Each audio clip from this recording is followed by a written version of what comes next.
Good evening, ladies and gentlemen. Can you hear me? Hopefully you can't hear my family shouting at each other in the background. It's not horrible shouting, it's just more arguing over what they're watching. Or probably more, who's sitting where on the sofa while they're watching something Christmassy. Excellent, you can hear me. Brilliant. Oy. Merry Christmas, everyone. Just a fair warning, I'm kind of exhausted. I mean, obviously it's Christmas, I got family, they're exhausting. But we also had, yesterday we had my daughter's 18th birthday party. Big surprise party for her. So didn't welcome. Had to when the party was over, I had to clean the place out. Didn't get to bed till 4:30 in the morning, and I'm still being hit by it. Chasing the Echoes, thank you for the resub over on Twitch. Oy, oy, oy. So yeah, if you hear like a sudden pause in talking and a thump that sounds like someone's head's just collapsed into the keyboard, yeah, I probably should. I need some sort of buzzer system so that the moderators can like buzz me. But anyway, yes. So it was probably bad timing, but there was so little time to get everything in anyway.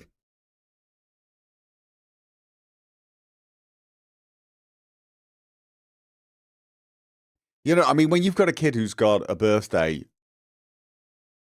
essentially a few days before Christmas, it's a bit. Knuter, thank you for the remember on YouTube. And Mark, $5 New Zealand dollars. $5 New Zealand dollar. Yeah, it sounds weird when I'm trying to say it. I'm trying to say it. $5 New Zealand dollar super chat. It just sounds really uncomfortable in the mouth today. Happy birthday to your daughter. Thank you very much. Zerv. That is Zerv. Happy holidays to Gopher and everyone in chat. €500 super chat. That was when? Is that super? That's a super chat. Yes, it is. Thank you very much. And he's wishing everyone in the chat happy holidays as well. Maybe we should say Kiwi dollars for the 5 Kiwi dollars. I don't know. It just, for some reason, now I want to say $5 New Zealand, but that sounds even worse.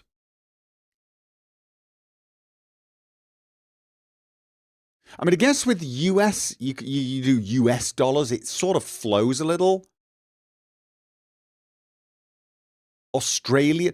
I mean, I think it's because, yeah, New Zealand is the country. Do you use the same word for, oh, this is a New Zealand tradition?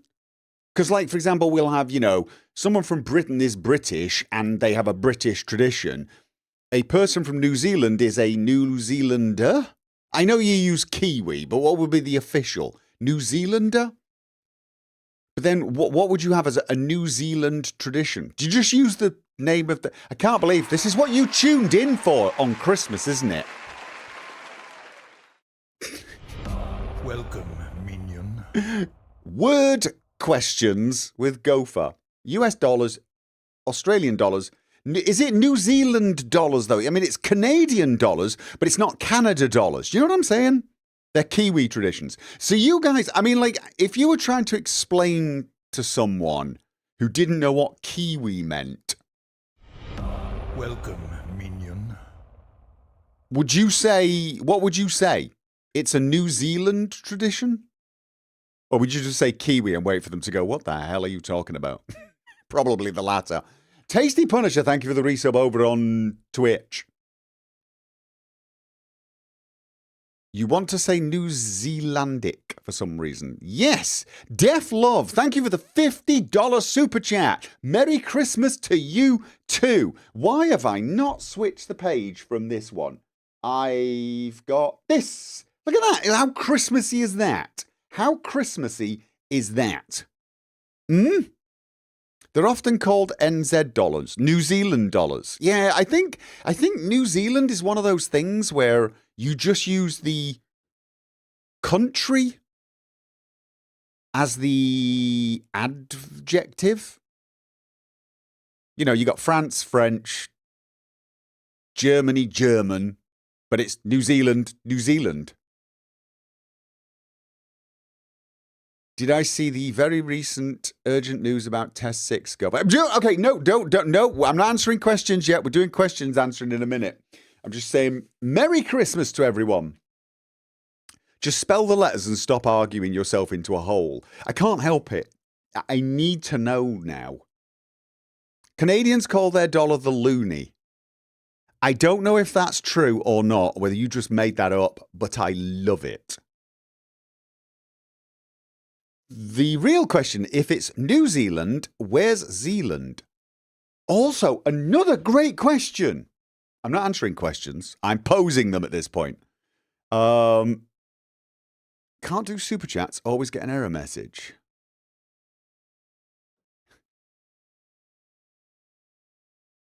It's true. They also have toonies. I couldn't mock. I mean, I'm British. You know, we've got the bob, the quid. You go back far enough, you got your shillings, your farthings, your groats, you name it. We've probably got some weird way of saying it. Zealand is a province of the Netherlands. I did not know that. So originally, I'm guessing one of the original settlers arriving in New Zealand was Dutch. I'd say original settlers, accepting. Oh, wait a minute. Were there any natives in New Zealand? There were, right? There were. Who's that? Spontaneous Mushroom. Thank you for the £50 super chat. Happy Christmas to you too. See, Dante Modding. Resub 98 months. Almost 100 months. Happy holidays. Hey, see, Dante, how you doing? German boyfriend just said, yeah, the Dutch were everywhere. The Orange Army.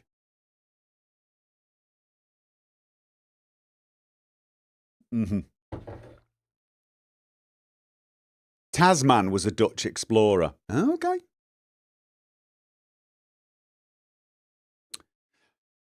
I hope you know the only reason I'd ever heard of Tasmania growing up was because of Bugs Bunny cartoons. There you go. The Maoris reached there in the 1300s. Thought so. Thought it was the Maoris. Yep.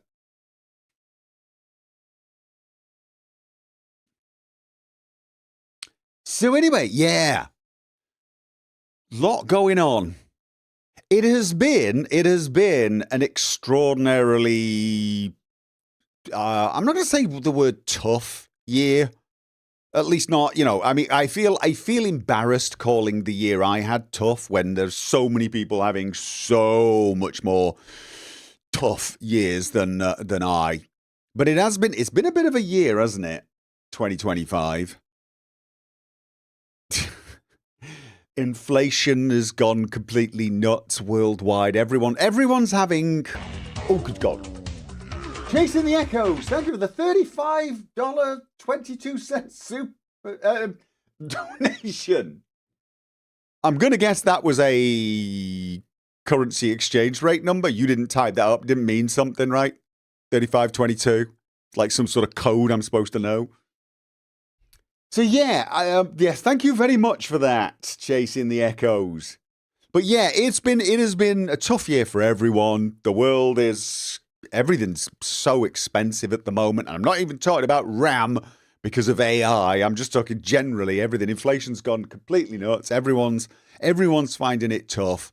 And so considering that, I just really need to thank the backers, my patrons, the subscribers on Twitch, and of course the members on YouTube, and all of you beautiful people donating super chats, what would you call it? Cheers on Twitch. Thank you very much. You guys have made this possible, more so this year than ever before. So big thank you for that. I do appreciate it. That is what this stream is basically there for me to just thank you. I'm going to field your questions, but let's face it, I field your questions anytime you want. It's more an opportunity to just collectively say to you, thank you very much. Especially this year. It's been tough. It's been tough for other reasons, but that's more my sanity. Those of you, if you're tuned into this and you don't follow my live streams, you might not know this because I don't post update videos about my life much because, I don't really think people that much want to hear it. It's just that the people who join me on streams, generally, they hear it because I need someone to rant at. And you guys, thank you for being there when I'm ranting. But the last, 5-6 months has been tough for other reasons here. We've been having a lot, and I do mean a lot, of construction work going on since summer. The next door neighbour, we think, has finished. I think it's over. I think it is over. We think they've moved in. And we're giving them funny looks. Well, we're giving their door funny looks. We're not giving them funny looks. We haven't seen them. There's a Christmas wreath on the door outside. So, yes, we think the neighbours moved in.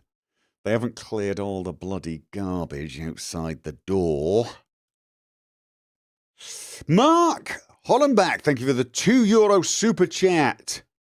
Trying from the laptop now. Success on the laptop. Finished or finished for the holidays? Well, no, we think they've moved in. Living in. I mean, they've put the wreath up there. We saw the last things going on towards the end of last week. They were moving in furniture. There was the radiators, that type. So it was that sort of thing. The last things you put in. But of course, I've not seen any moving vans bringing tons of stuff back. So I don't know for sure. But maybe most of their stuff was stored in rooms and they were only renovating certain rooms. Point is, it's over. The road's been done. The buildings across have got new windows. The building on a little further up the road's now got geothermal. Although, there are still 2 diggers outside their building. They've got a bit more landscaping to do, I think. And occasionally, I think this week and possibly into January, I might get a bit of, the boop, boop, boop every time they back up. But I think overall, that's so much more manageable than the stuff that was going on in this building. And I'm telling you that on this stream, for those of you who have not heard this all before, to give you some background as to why there has only been one series for the last several months, and that is because it has been excruciatingly difficult to get recordings done. I have managed to finish Kingdom Come Deliverance 2. Finished it on Friday. I was so happy. I beat the Christmas holidays. I finished it, which means I've got all the recordings. I've got quite a few more episodes to render, to edit, but I'm not in a rush for those because I've got enough videos already done to last all the way into January. I got those done, but it was next to impossible to do much that was new. In fact, the only other recording I did record my the Long 15, the Fallout New Vegas mod. I did that. Basically because I wanted to review it, and I did record it as if it was a Let's Play, because honestly, trying to evaluate Fallout games now without doing that just doesn't give me a baseline. Because I just don't play Fallout games without, I don't play them for myself anymore, so I had to play it while talking and recording. That's the only thing I've done recording, and that was only about 18 episodes worth, I'd say. So, have I done the monastery? No. What I will tell you is I did not really get a good moment to go and do the monastery. It just didn't quite come up. By the time it appeared in my Let's Play, I was at this point where there was just no reason to go to Suckdoll and it, you know what I mean? And I had other things that were very, very pressing. So I can tell you I picked up the quest for that from the quest giver, but I have not started it yet. Those of you who know what the DLC, you know exactly what I mean. So it's a good spot after the end. So now, anyway, so yeah. So yes, that's what's been going on. I've managed to finish Kingdom Come Deliverance 2, and I'm now, I think now I've got all out of the way. Hopefully that's probably answered a few questions they have. I've just realized, do I have, right, my moderators normally control the questions. So now I don't know what I should do.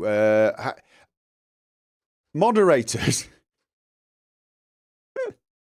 Should I just go through the backers channel and read the questions in order?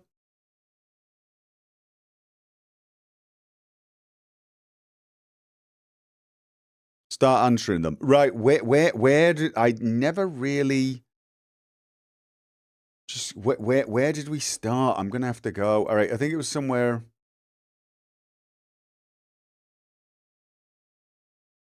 All right. Let's have a look, see where we got the questions. Questions only from now on, please. FK has done a thing. Look at that. She's done a thing. We got a marker. They're in the backers. All right. By the way, which do you think's the best picture here? The one that one or this one? It's a bit more blizzardy and it's got a Christmas tree which is hidden. It's the first one, isn't it? It's the first one because the Christmas tree was hidden anyway. And this one's more sedate. And the snow falls in a nice, beautiful way rather than in the middle of a bloody blizzard. Yeah, okay, right. So, let's go with this. Mark, what are your plans, views on demand videos, assuming that the noise is fully abated? What are your plans for views on demand videos? Mark? I don't know what views on demand videos are. Are you talking about my Let's Plays? Are you and Che considering any different cooperative games for live streams? Very, very probably. I just don't know what they are at the moment. There's always something that pops up, but yeah. Oh, sorry. So have I got plans for views on, assuming that the noise is fully abated? Right. My next plan, I think, unless something has been announced, someone mentioned Elder Scrolls 6 in the chat, so I'll talk about that in a little while if I get to it. Assuming that's not been announced for release in February, I was thinking of going back to Stalker 2. It's been a long break, but I've seen some updates that make it look like there's quite a lot going on. So I did update it and I checked it and I got all my settings redone because it resets all the settings. There might be a return to Stalker. Not 1,000% sure. Are there coming games you are massively interested, not just 2026? Honestly, nothing jumps out at the moment. Nothing jumps out at the moment, Mark. Obviously, I was kind of looking forward to Bloodlines 2, but I've been told that that's not really, it's not similar to the original Bloodlines, might not be a great Let's Play. And so, yeah, Soma sequel. Is there a Soma sequel? Interesting. So I'm kind of open at the moment. I have not made any firm commitments. And I still, of course, have the possibility of doing more Tale of Two Wastelands.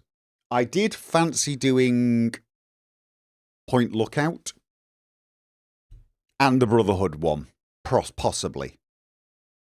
I don't want to do Into the Pit. So, don't want to do Into the Pit. Okay. What's the likelihood that you will do a new exploration of Skyrim?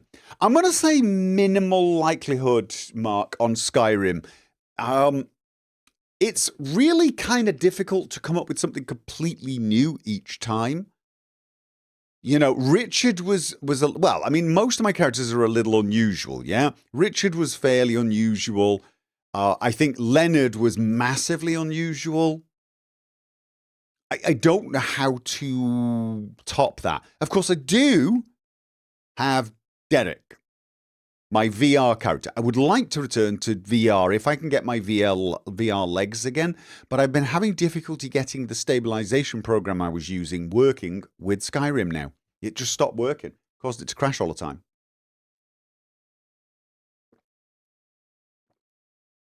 I missed question 4 of Mark's. I did not. Are there any announced games you would definitely avoid? Sorry. It was a similar question. That I will definitely avoid? No. Should there be? I feel like that was couched in a way. Should there be? You preferred Richard and Steve to Leonard. I see why. Wouldn't you rather wait for the new VR headset from Valve before trying again? I mean, I'm not going to buy it because I don't have my VR legs at the moment. I think it's my VR legs are probably wobbly, so I'd need to get into my VR game again and probably just, you know, and let's face it, the VR headset I have got is nice. It handles Skyrim just fine. I don't know how good the new one is. I'm sure it's going to be absolutely amazing. I mean, honestly, I think what I'd rather do is spend the money getting a haptic vest, which is an utterly ridiculous thing to buy. But the idea of feeling arrows hitting you as you play, for some reason, makes me giggle, which probably says much about me. Okay, any plans for Horizon Forbidden West stream Let's Play? Okay. My son wanted me to buy Horizon Forbidden West when it was on sale, and I said I was going to, and I missed it by 6 hours. Welcome, minion. I did. Who's that? Darth Invader, thank you for the resub for 50 months. So yeah, I missed it, but I'm thinking again anyway, because he loved the first one. I actually, I don't know. Let's Play, maybe not. I streamed the first one, but what I did is I also edited the streams and uploaded them to my alternate channel.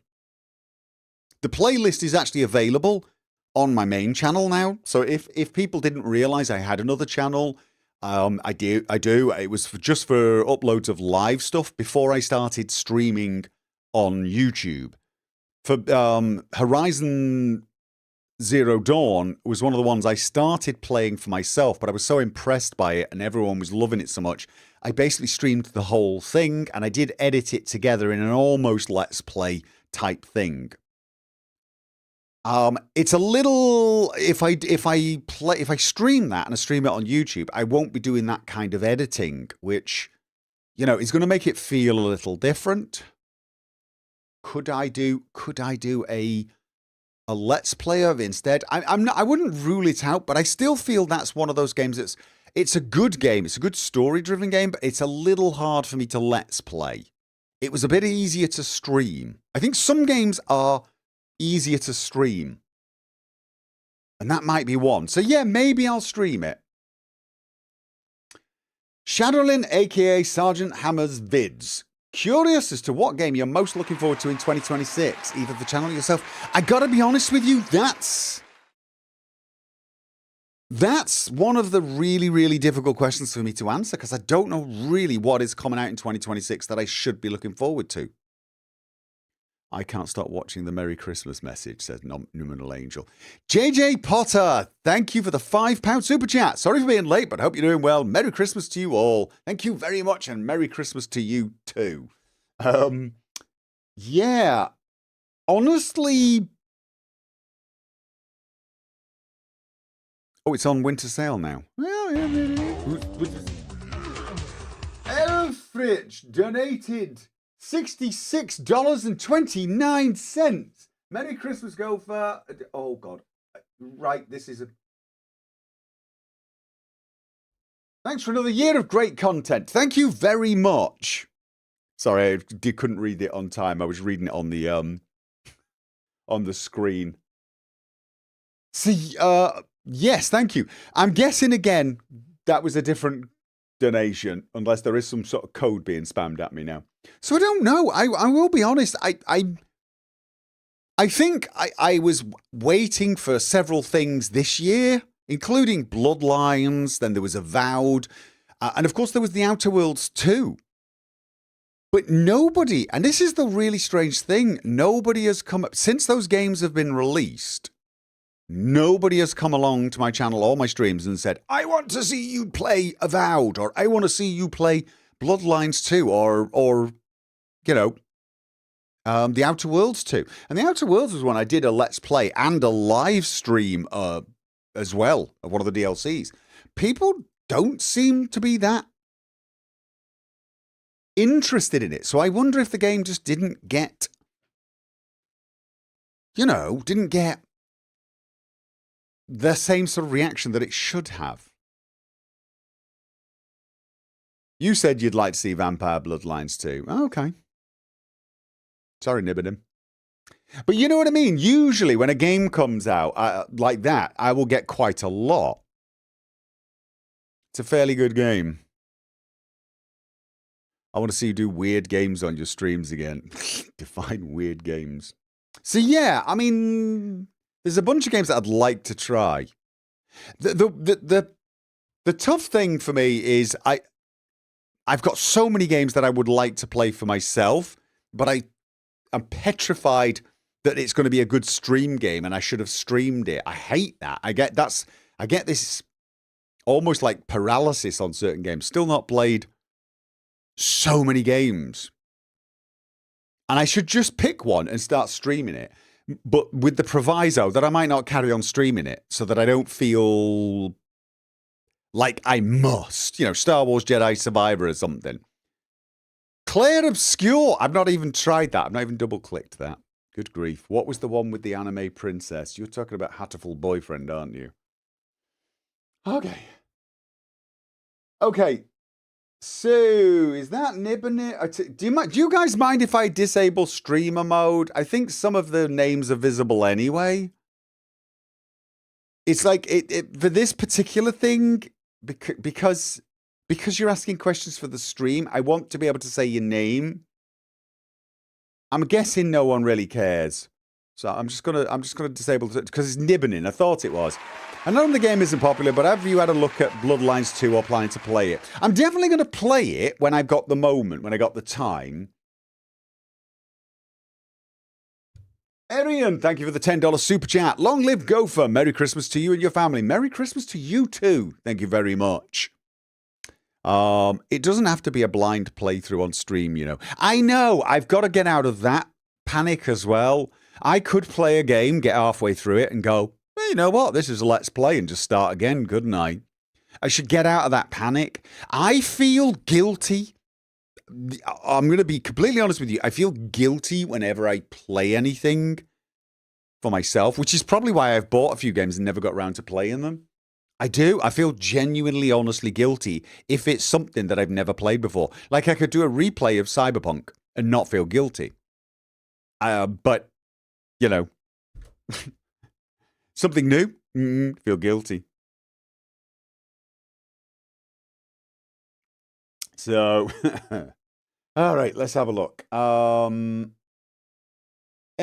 how will you spend the holidays this year? Probably just very relaxed with the family. We're going to have, food, presents, because we've had quite a lot of things going on with the birthday party, etc. I had family over from England, so probably going to be I say quiet. I think we're going to some family in Hamar. Have to be sociable. You still have to get the Cyberpunk DLC. If you liked Cyberpunk and you have not played the DLC, you are missing out. If you played Cyberpunk when it was like 1.0 and you've not played 2.0, you are missing out. It's still the same game, story, quest, etc. It's just so much more polished, streamlined. It's much more fun to play. The builds are great, etc. It's just an all-round improvement. But the DLC is phenomenal. You should play it if you liked Cyberpunk in 1.0. It's just got better and better and better as the years go by. It is still, it is probably one of my all-time favorite games. Okay, let's have a look. Does mostly playing games to make videos create a burnt-out feeling for games in general? Oh, okay. You've mentioned not wanting to play games you think viewers might want to watch on your channel previously. Is it hard to just enjoy personal gaming sometimes without feeling lingering obligations? No, Roberton. No, absolutely. As I probably preempted your question, didn't I? It is. It is oddly difficult sometimes to just pick a game. If I show you my desktop right now, and I've got Claire Obscure, Expedition 33, Avowed, Stalker, I've got Atomfall. What else have I got on here? Something called Callan Bomber Demo, Causal Loop. I think this was something someone sent me a code for. Star Wars Jedi Survivor, which I bought when it came out, still not booted it up yet. So, because I love the first game, have not booted this up yet. Senua's Saga, Hellblade 2. I got that on Game Pass, not played. Still Wakes the Deep, Sinking City, Disco Elysium, Frostpunk, Star Wars Squadrons, which somebody bought me at release. Installed, want to get round playing. New Arcline, don't even know what that is. Why did I install that? Death Stranding, not played. World of Guns, Vampire the Masquerade, that was Swan Song. Yeah, so, yeah. These are just the games that I have got installed that I was thinking of playing and not got around to play. So yes, is the answer to your question. I wouldn't say I'm burnt out. I get stressed. I feel guilty. DLC for Cyberpunk is on sale on Steam right now. Guys, you heard it. Now is the time to buy it if you've got it on Steam, of course. I probably need to get past that. I probably need to get past this and just play games. And if I play them and I think, you know what, this would be like a good let's play, then just, announce it and say, hey, I've played the first 20 hours, loving it, gonna do a let's play. So it's not, it'll probably still classify as my first playthrough because I didn't finish that one, but at least the start, I know it's crazy, guys. I know it's crazy, but there you go. Mark, do you think Warhorse will revisit Henry again? Yes. Yes, I do. I know it's supposed to be the end now. And I know they're going to do something else. But I think at some point, it could be 10 years. Yeah. They might not. It's possible that the story might be very hard to progress while still keeping it historically accurate. I don't know my history of that region well enough. But yeah, I feel like this is going to be one of those Mass Effect Witcher things, CD Projekt Red comes out and says, we're done with The Witcher now. And now they're not. Mass Effect. We're done with Mass Effect. We're moving on. And now they're not. I feel like there are just some games, some IPs, and indeed some characters where, it's kind of inevitable that people want them back. I'll tell you now, right? In Kingdom Come Deliverance 2, I actually started my second playthrough more or less when hardcore mode came out. And it was to test what hardcore mode was like. And what I did was I essentially, because it came out after I think I'd got to Kutenberg, or around that time, I basically started the game again in hardcore mode, and I repeated every quest that Henry had done. I didn't do anything else. So, I did every quest Henry did. I even did the blacksmith's way to get into the wedding, but I didn't finish that quest and go to the wedding. And I've got that playthrough sat ready. At some point, I will play Kingdom Come Deliverance 2, and I will do the Miller's route to the wedding, and I will do absolutely everything. I'm probably going to do anything I missed DLC-wise. The character I decided I was going to play was going to be a little bit more willing to break the law, so he'll do all of the quests that my real Henry, my main Henry, would never do. And I'll probably thoroughly enjoy it in spite of having just finished it anyway. It's such a brilliant game. It is so phenomenal. I would play more Kingdom Come Deliverance in a heartbeat. In a heartbeat.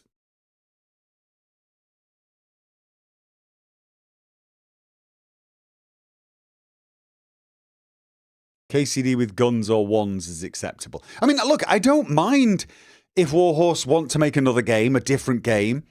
I mean, they have earned, my admiration with Kingdom Come Deliverance. And I get it. Sometimes you just think, oh, we got to do something different. Although I will say right now, they could make Kingdom Come Deliverance 3. And I think we all admit it would be almost a guaranteed blockbuster now. Because I'm stunned that it didn't receive a lot more awards this year. I think Kingdom Come Deliverance 2, I'm not sure it would be considered mainstream. I'm not sure, to be honest. I am not sure if it's considered mainstream, but it was definitely considered more mainstream than Kingdom Come Deliverance 1. But I feel like now, I mean, Kingdom Come Deliverance 2 had so much attention on it, unlike the first game. I feel like the third one will just get more if they decided to do it. At the same time, though, it's very possible they're worried they'll just ruin it. It'll either be too similar to the first two, or they'll change it too much. That's one of the problems you have with something like this. I mean, Kingdom Come Deliverance 2 kept most of the things from Kingdom Come Deliverance 1. Few things I didn't like that they changed, but overall I could see where they were going, right? But could they change it more, make it more accessible? I think then you're getting into territory where the fans like myself might be going, oh, you're kind of losing it a little bit. But anyway, should they revisit him? Yeah, it'd be nice. Would you record another isometric game like Baldur's Gate 3 if it looked worth it? Oh, absolutely. Absolutely. I don't mind playing, especially streaming isometric games. I feel like isometric games definitely work better for streams. Do I have any interest in space simulations, and would you stream them? I've streamed Elite Dangerous a few times, VR. But I'm not sure too much about streaming it long term. Youngstown, thank you for the €5 super chat. Merry early Christmas to you all. I think a whole lot of KCD devs made the original Mafia. Weirdly, the game of my childhood. Okay, I've not played that, believe it or not. And what is the likelihood you would do another Fallout New Vegas playthrough? I'd say very, very unlikely. I feel like Jack was a great play. I will tell you, Mark, I recorded the Long 15. I'm toying with the idea of releasing it. I've done this a few times, especially when I'm reviewing a mod for a game where I Let's Play. So I recorded myself playing King Gath's I can never remember the name. The Starfield mod that added the ability to have fleets. I really like that mod, by the way. I did the same with the Bard's College. Now, the Bard's College, it was just obvious that I was going to release that. Leonard played it with an established character. Absolutely perfect fit for Leonard. Definitely released that. Starfield just wasn't the flavor of the month, so I recorded it, but I didn't think I'd release it, and obviously I haven't, at least not yet. Watchtower, that was it. The New Vegas, the Long 15, I did record, but I played it with a very basic, undefined, and not particularly unusual character. I played it with someone who's a bit goofy looking, but good at shooting, good at talking, because I wanted to go in there with the ability to actually fight and also the ability to check out speech options, etc. So I played a somewhat goofy character that was, a bit ugly, funny looking, and didn't look the part of a gunslinger, but indeed was, and was very good at talking. I'm about to sneeze at you now. But oh God. Why am I sneezing? But I also decided to play it using VATS and play it on normal difficulty because I wanted to evaluate the mod. I did run it with all of the mods from my own mod lists because I wanted to playtest them, but I used VATS quite a lot, and I only played normal difficulty, so the combat was not really the focus, and it was kind of fun to play that way. So I'm going to think about actually editing that and uploading it because that's something I could probably get out in a relatively timely fashion, and I feel like some more Fallout might not be unwelcome. And it would, because like I said, I think I've got 17, 18, 19 episodes worth. If I look at the footage, that's what I would estimate. That might be something while I'm thinking about starting Stalker again. Obviously, I will not even begin recording Stalker until, early January. So it would be late January by the time I had anything to post. So I could probably maybe think about. So I am going to think about that, depending on. I mean, let me know in the comments on the video once it goes out there if that's something you guys would like to see. Let's have a look. Scion67. Does the latest controversy surrounding Fallout 4 Anniversary Edition impact your perceptions of Bethesda's ability? No. But that's not a good thing. I mean, it literally does not surprise me in the slightest. And that is just a bad thing. I'm not shocked. I'm not horrified. I'm not even disappointed. That I'm not. I'm just not. This was just pretty much expected. Oh, is it Sean? Is it Sean? Could be. Yeah, Sean. That would make more sense. So, I mean, they screwed up Fallout 4 a year ago. They screwed it up again. And what did they do this time besides probably breaking mods? Oh, God, Larry. Right. Thank you for the £2 super chat. JJL Potter. Will we see any more of Skyrim anytime soon? I've already answered that one. Sorry, JJ.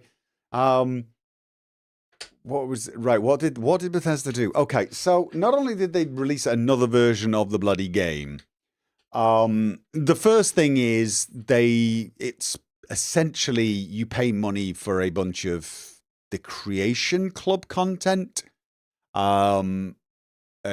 People basically are describing it. You're paying for all the paid mods. Now, technically speaking, these were not paid mods. They were not paid mods, but yeah, you're paying for a bunch of paid mods. Technically not paid mods, but yeah, you're paying for a bunch of paid mods, the Creation Club content. And so a lot of people are unimpressed with the content itself, but even the update that came with it, it apparently fixed something, but it broke a ton of other stuff. It just broke a ton of stuff. And I don't just mean it broke other people mods, Apparently, there's just some other stuff that's now. I've not played it. I'm still on the version that allows me to run Fallout London, which is absolutely well worth playing now. If you haven't played Fallout London, play it now. Downgrade, use the downgrader, or just buy it on GOG. It's probably quite cheap on GOG, but have two separate versions of the bloody game. Get the GOG version, play Fallout London. It's phenomenal. It had some DLC, loads of new quests, NPCs, lines, and it was made super stable. Insanely enough, more stable than vanilla Fallout 4 for me, which was incredible. So yes. The other thing, what I will say about this Fallout 4 Anniversary Edition, the mods that they released just they look underwhelming, shall we say. There doesn't look like there's an awful lot that's good there. I believe, and I've no reason to doubt this, because I saw Many a True Nerd released a video that I caught, and he was discussing the problems with the content because he'd played through the whole lot. So, and seeing as I really had no intention of doing it, I thought to myself, well, I'm not going to spoil it myself. I'll go and listen to what he has to say about it. And his criticism was basically, this stuff is ridiculously overpowered. You get it right at the start of the game, and it completely and utterly ruins the sense of progress in the game. But because the Anniversary Edition is now the de facto norm, new players, people are going to come along to Fallout 4, and even if they don't use any mods and they just play the Anniversary Edition, they will be playing a version of Fallout 4 where the scaling is just completely destroyed. They're going to find weapons at the start of the game that are just so much better than anything they'll find for the rest of the game. Because it was Creation Club content, which again, let's just modded content. Modded content is buyer beware, right? It is buyer beware. This is the Anniversary Edition. People are going to play it for the first time and think, "Oh, this game's boring. None of this stuff that dropped is actually any good. Don't want to play it." So yeah, I mean, now Moonarm was actually pointing out there was some of this already in Fallout 4, in that you found a set of power armor and a minigun right at the start of the game. The balance to that is miniguns suck in Fallout 4, and the power armor you found, although it's not bad, you don't start finding enough cores to really do a full power armor run, I think. At least I didn't when I was playing. So I had to be very, very careful with those cores. So it was a little balanced, unless you do fast travel. I think it's less balanced if you. Sorry, it's better balanced if you don't fast travel. If you run everywhere like I do, you kind of run out of fusion cores, and it makes a power armor run difficult at the start. So, but yeah, I mean, I'm still very much against them giving you power armor at the start of the game. But it just makes it worse with the Anniversary Edition. So, okay. Let's have a look. Elder Scrolls. Hey, Gopher, I'm wondering, do you plan on covering Sky Oblivion soon, like outside of just a playthrough, but also modding tutorials and also interviews with project members? I hadn't thought of interviews with project members. That might not be a bad idea, actually. Just get a few of them in and just chit-chat. Absolutely. You know what? That's a great idea. That is a great idea. I am going to play it almost certainly, but it depends on what it's like, whether I think it's a let's play. I will probably do modding. I will definitely do an installation guide. I will, that's a given. I will do an installation guide. I may even make some collections for it. So yeah, I will definitely be covering it. Whether I'll do a let's play, that's the big question. And that is going to come down to whether or not they've somehow managed to put in the Oblivion dialogue and persuasion system. Because if they have, I have a feeling the let's play would be kind of hard. If the problem with Oblivion is it was at a stage where the dialogue was really very bad. the choices you had were often one or two words. In fact, more often than not, singular words. It was very difficult to know what you were going to say. Therefore, it was actually quite difficult to predict what the NPC was going to respond. Some other games have had that. Fallout 4 had that to some degree, but it's quite bad in Oblivion. And you see a thing where it just names the city, and you don't know what you're asking or saying. You just don't. You might be asking, "Oh, tell me about this city." You might be saying, "Where is this city?" Or, in the case of one particular NPC, you might be saying, "What's a pretty thing like you doing in a city like this?" Yes, that is one of the things that apparently I asked when clicking a word for a township or something to one of the people. So it would become a bit of a comedic. I mean, I could do a comedy run of it.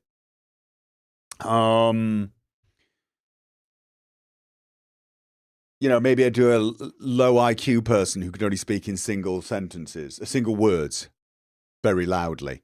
Because the persuasion system's like that as well. The persuasion system is bad in Oblivion. It is a mini game.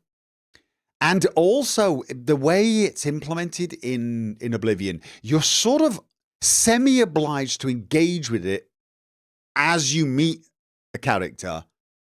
Because if you don't, you might miss a bunch of options that you would if your disposition was better with this character.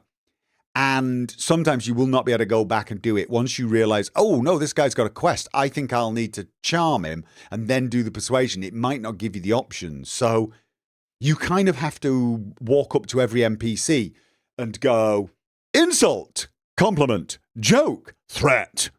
Insult, compliment, joke, threat, insult, and do that for like a minute and a half.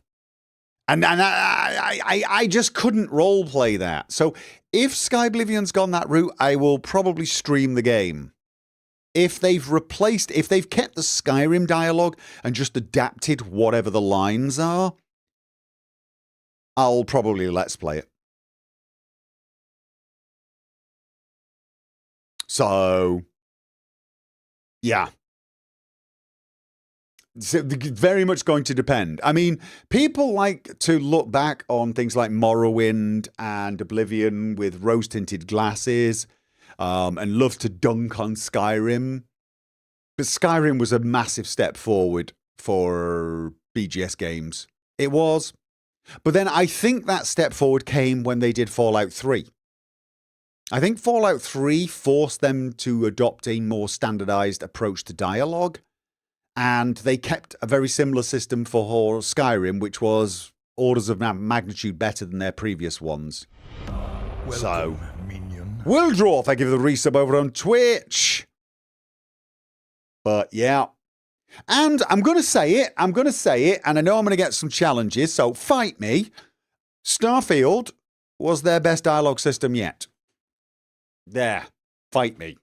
The dialogue system, the amount of dialogue, the way they handled dialogue, even the persuasion system. The persuasion system was not perfectly executed, but it was a great concept. It was a great concept. They need to do a better job of it. Some of the entries in that persuasion system, because it was still a mini game, but it always felt like a conversation. Some of them were too generic. They should have done way more handcrafted options, but I thought it was brilliant. I really did think Starfield's dialogue system and its persuasion system rocked. And they lent into a very much old school dialogue system. They had loads of options depending on the skills or perks you'd taken. Granted, I don't like the perk system in Starfield. I did like the fact that there were a lot of options available depending on what you had taken. So this brilliant. Did like the persuasion system. I mean, overall, there's a lot of good things in Starfield I would love to see in the Elder Scrolls 6. Really would. The persuasion system, the dialogue system, yes, please. But that, if you've not played Starfield, the persuasion system is really interesting in that you start it and you have to choose between lines. And some of the lines are easy to get a positive reaction. Some of them are harder. And obviously, the better your persuasion skill, the better chance you've got of getting the hard ones. but you have to rack up a certain amount of persuasion points in a certain amount of, well, not a certain amount of time, but there's a point where if you get one wrong thing, you're out, you're done, unless you have specific persuasion perks that let you get around this. And it basically made persuasion minigames feel like a conversation, which I think was just, I mean, when you think about it, it's a bit of a duh. It is a bit of a duh kind of thing, but yeah, they did. I liked it. It could have been executed better, though.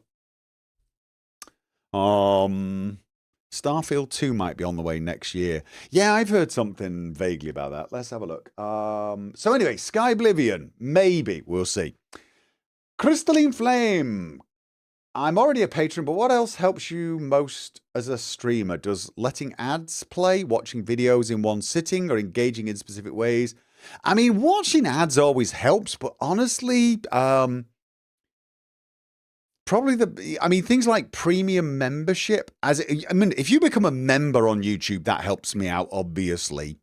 But if you actually, instead of paying for that, you pay for premium membership for yourself, you get an ad-free experience. Believe it or not, I make way more money from your view if you do premium than I do if you watch the ads. Way more money. And more importantly, you get no ads and the ability to download videos to whatever your device is. I mean, I as soon as premium became available in this country, I took it because it isn't just because of the lack of ads, although that is a nice thing.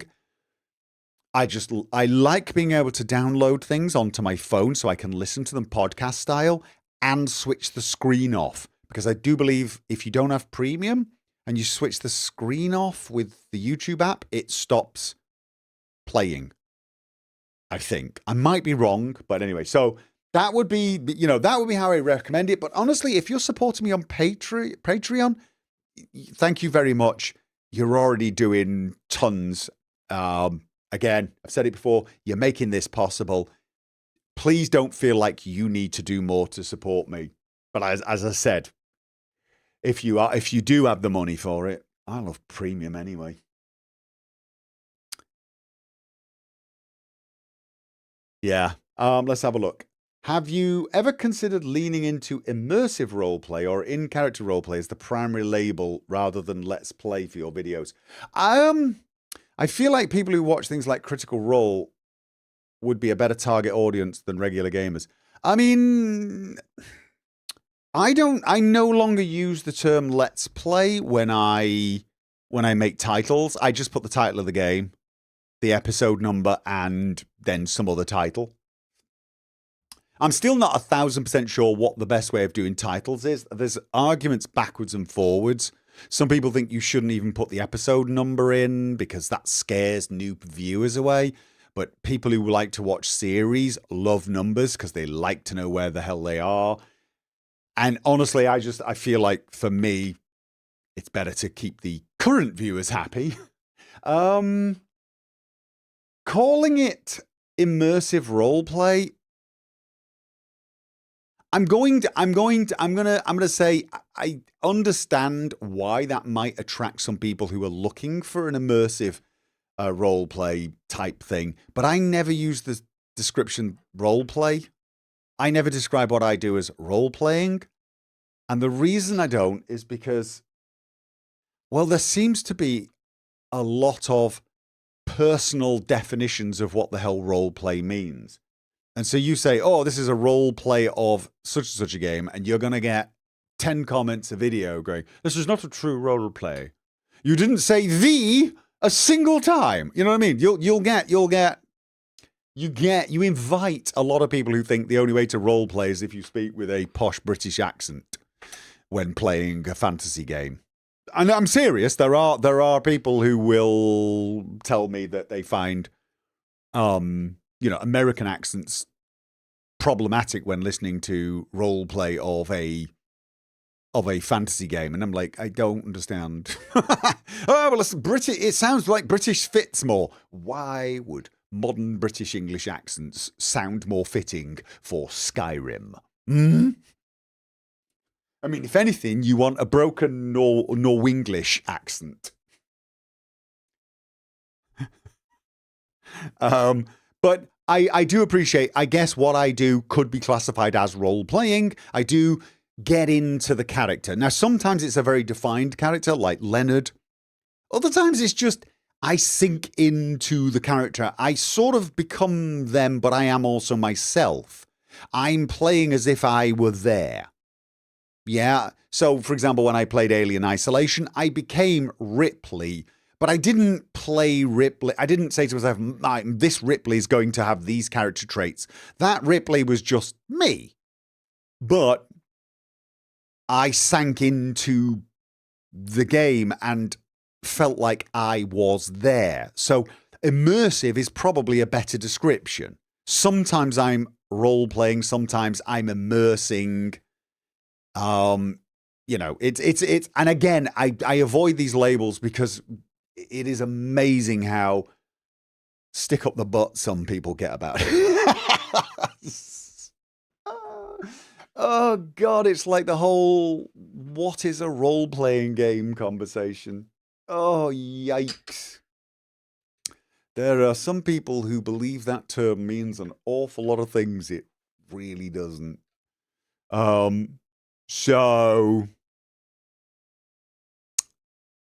the Romans always spoke with a British accent. Yeah.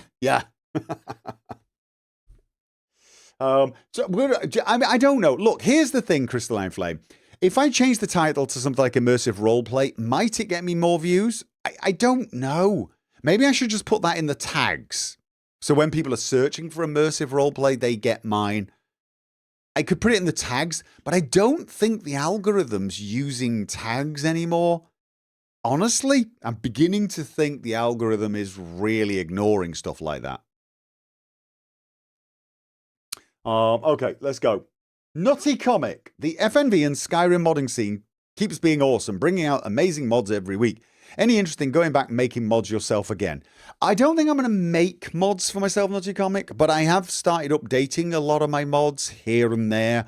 And I'm helping host the Darnified UI mod, and that might be getting some updates. And, I'm willing to promote some mods. I'm still working on the collections, neatening them up. And I was hoping to get this done before Christmas, actually. I sort of failed. I wanted to get a new beginner's guide for Fallout New Vegas. I'm going to be completely honest with you. I think I need Elder Scrolls 6. I need Elder Scrolls 6 in my life. But I'm not against doing mod videos or mod tutorials. I just don't want to do them for the sake of doing them, if that makes sense. I'm not going to find some obscure tool that nobody really uses and try to make a tutorial for it. Especially if it's not something I'm using. Yeah. But yeah, at the moment, I'm back into Fallout New Vegas and I'm going through all my collections. I am giving some thought to actually making my own collections for other games as well. Mark, again, would you play Dispatch even as a live stream? It's apparently popular. I might. I mean, once I get to the end of Darkest Dungeon, maybe. I don't know what it is. So, I'm going to Google it. I'm not going to Google it. I'm going to Steam it. I'm assuming it's on Steam. Okay. It's anime? Superhero workplace comedy where choices matter. Manage a dysfunctional team of misfit heroes and strategize who to send on a...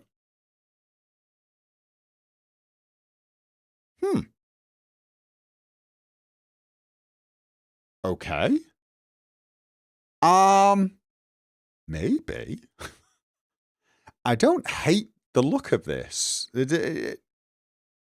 I don't hate the look of this. Okay, like I'm just flicking through things here while we're live. And yes, I might give that some thought. Dispatch.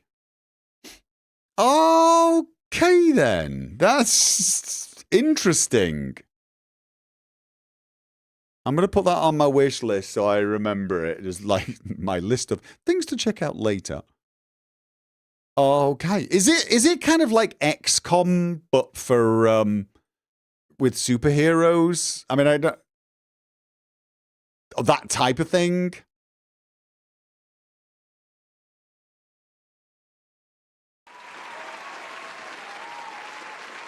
DHD Troll, thank you for the $10 super chat. Been watching your vids since I was 15. I'm 27 now. I am so very old.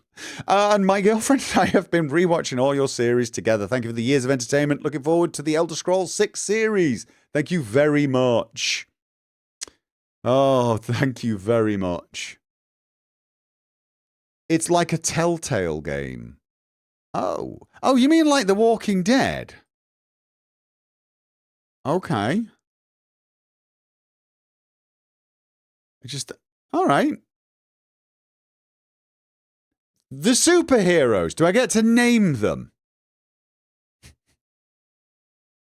Do I get to name them after my viewers? No. That's a shame, isn't it? Huh? Looking forward to getting you guys killed again. Definitely. I will give that a thought. Elder Scrolls, how goes the merch stuff these days? Oh, yeah, no. I've been really lax on that. I'm sorry. I didn't even get a new... I should have done that. That's the sort of thing I could have done when all the noise was going on, I suppose. I've got to tell you, though, it's just so mind-numbingly... mind-numbing, the noise was. I'm trying to not trying. I have successfully roped my daughter into making some designs for me. She said she'd love to. So, but I need to come up with some ideas for stuff to make her do. You know, I thought at first what I might do is just ask her to do a few variations of, you know, the Vault Boy style emotes that I've got. Just do some of those and see how she does. She's a bit of an artist, my daughter. A lot of an artist. Yeah, Mark is now complaining because he's the only person I've killed in Darkest Dungeon. Oh dear. Yeah, I got a lot more killed in XCOM, Mark. A lot more people killed. So yeah, I don't know. I think I do need to sort the merch idea stuff out. The daughter who bakes. Yes.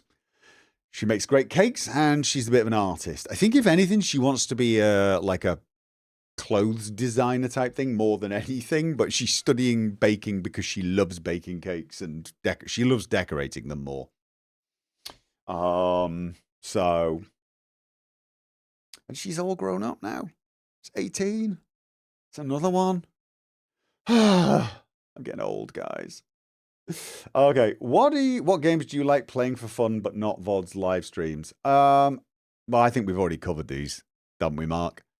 I don't play as many for fun as I should, and I really should. I should do that. What I should do is just do a bunch of playing and then have a quick update review of it or something. Played Star Wars Survivors or what? Jedi Survivors. It's great, loved it.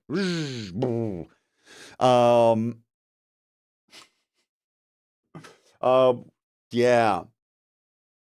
I tell you what I have played a few times this year. Cyberpunk. It's my go-to game when the noise was going insane and I couldn't hear myself think, sticking on the headphones and just playing Cyberpunk sometimes. That could ground me.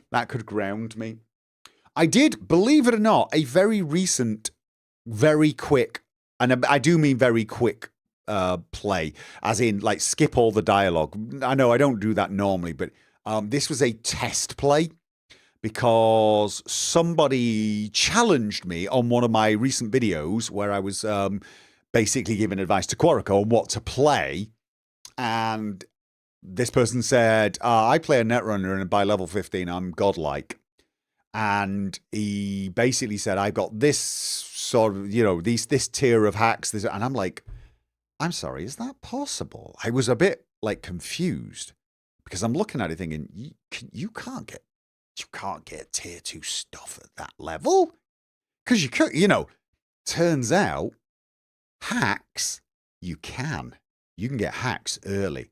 So I did a quick. Oh, who we got? Who we got? Who we got? MBKMA, thank you for the $5 donation. Currently at Atlanta Airport, waiting for the 9-hour flight back to Europe. Thanks for making the waiting easier. Oh, well, good luck with your flight. That sounds like bloody awful. 9 hours.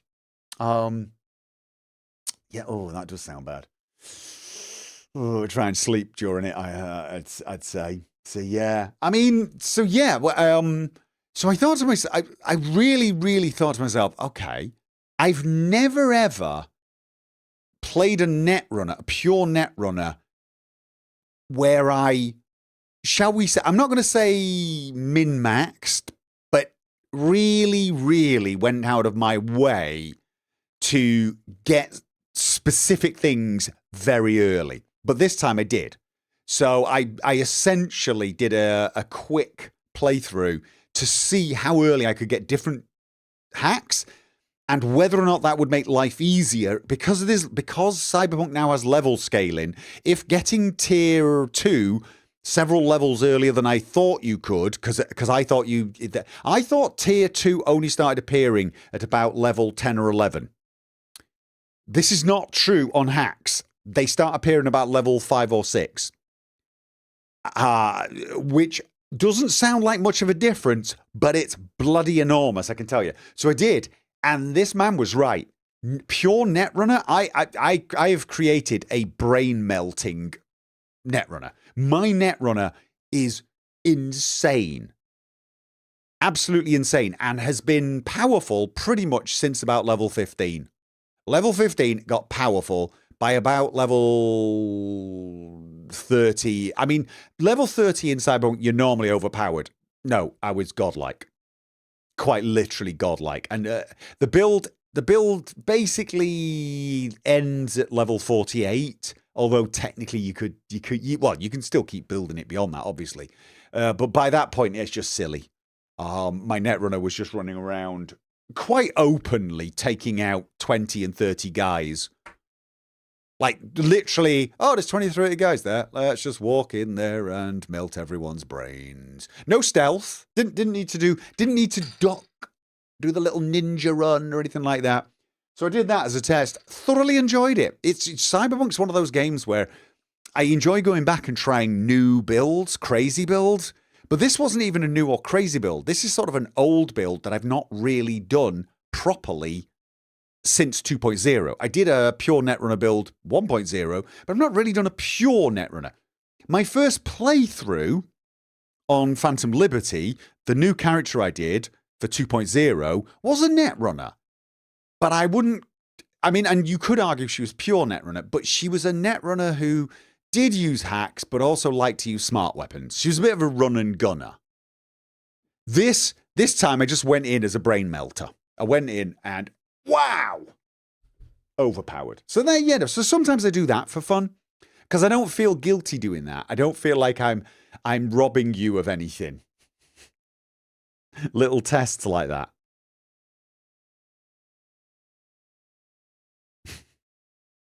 What are your gaming hopes for next year?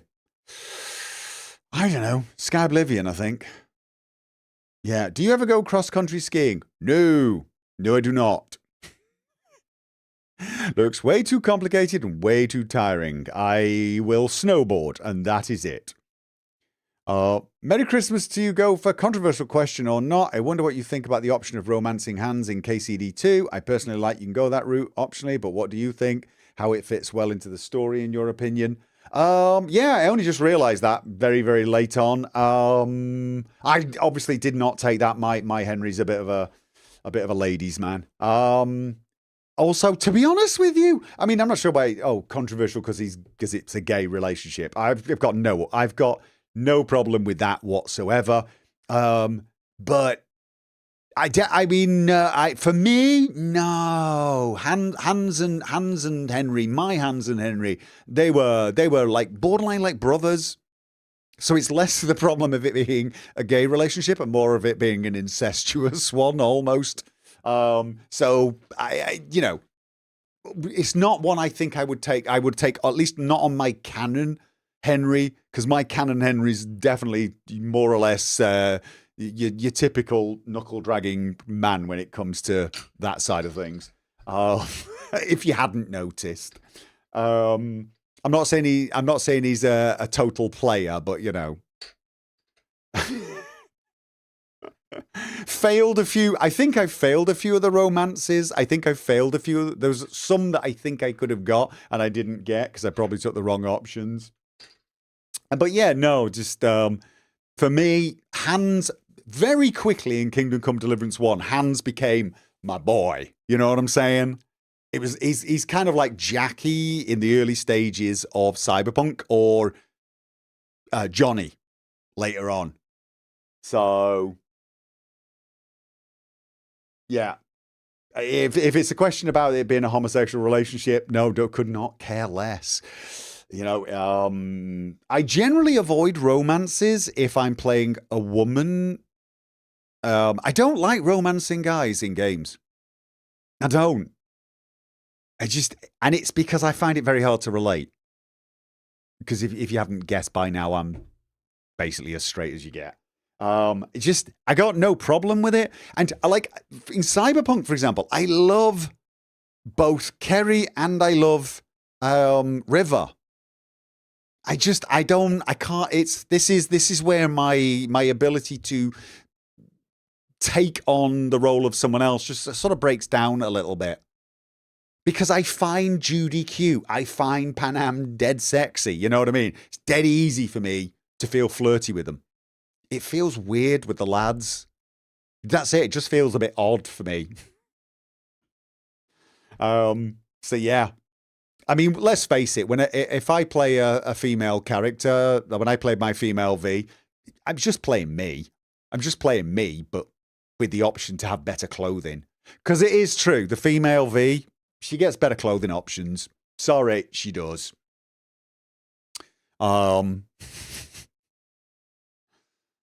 Yeah. All right, what was the next one? Andy Dan, you mentioned your channel not going so well financially. You consider going back to a normal job as a backup instead? Oh God. I don't know what a normal job would be for me anymore. But obviously it's something that has had to be something I've thought about a little. I mean, I have to keep that in mind. But I'm a qualified teacher who's not taught in 27 years. And I'm a software developer who has not software developed in 12 years. And honestly, I think that latter one is probably the worst thing. If you've not been part of the programming scene for 12 years, you're kind of starting from scratch. Not really, but you really are. Like, so I don't know what a real job would be for me. So I'll cross that bridge if and when I have to. Yeah.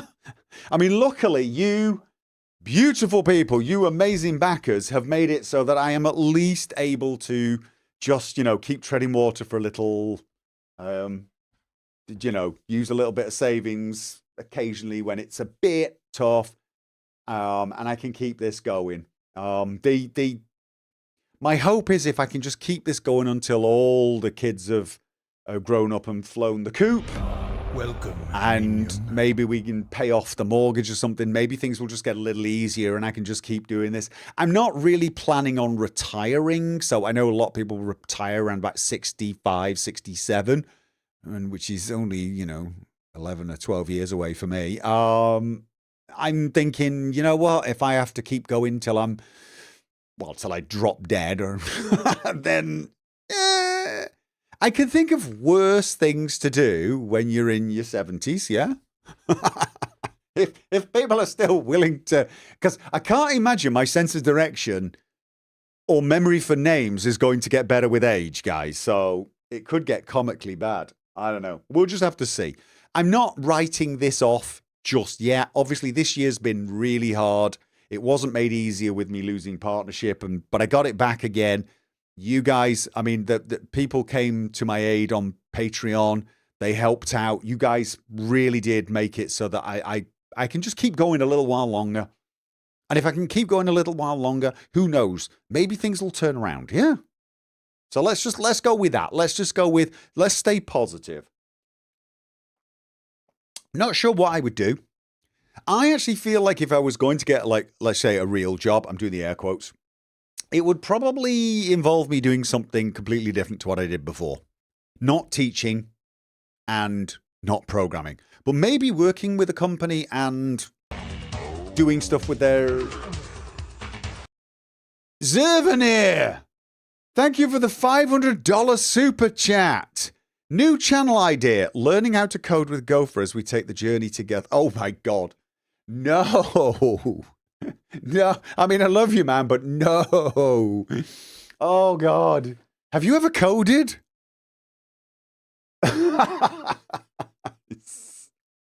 Oh, I mean, I used to say I make beautiful code, but I was well aware of the fact that this basically made me, possibly one of the most boring and least party invitable people ever.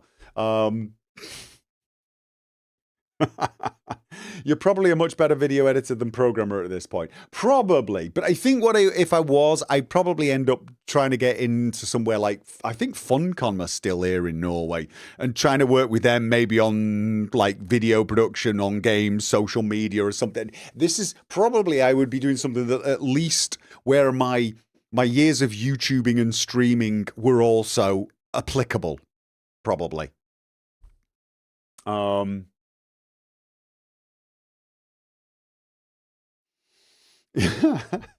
Okay, let's go. Thank you, Zerv. Nutty Comic. Still any chance of a Folon review? I did one. I've done one. I've done a Folon review. I did a Folon review.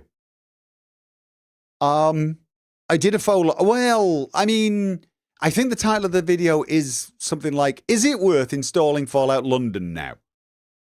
It was after my Fallout London playthrough and after I did a quick 40-hour test of the DLC. Pretty sure I did. I mean, it's review enough. Also, how did you find voice acting for Arthur? Difficult. Stupidly difficult. Reading someone else's lines is not easy. I have a whole newfound respect for people who do it. I constantly wanted to change the lines, but they specifically said, do not do that. Constantly. Found him saying things that I felt he should not say, but that's not my job. I mean, I can't give you any specific examples, but like, if you've got a sentence and it's something like, I don't know, like if you do conjunctions, if the line is something like, isn't it time to leave yet? I felt this character would never say, isn't it time to leave yet? I'm not saying this was a line, this wasn't. I'm just trying to give you an example. I felt this character would say, is it not time to leave yet? And so there were multiple times when I was reading the damn thing, I kept trying to unconjoin words or change, because it was like, just because of how I felt this character was.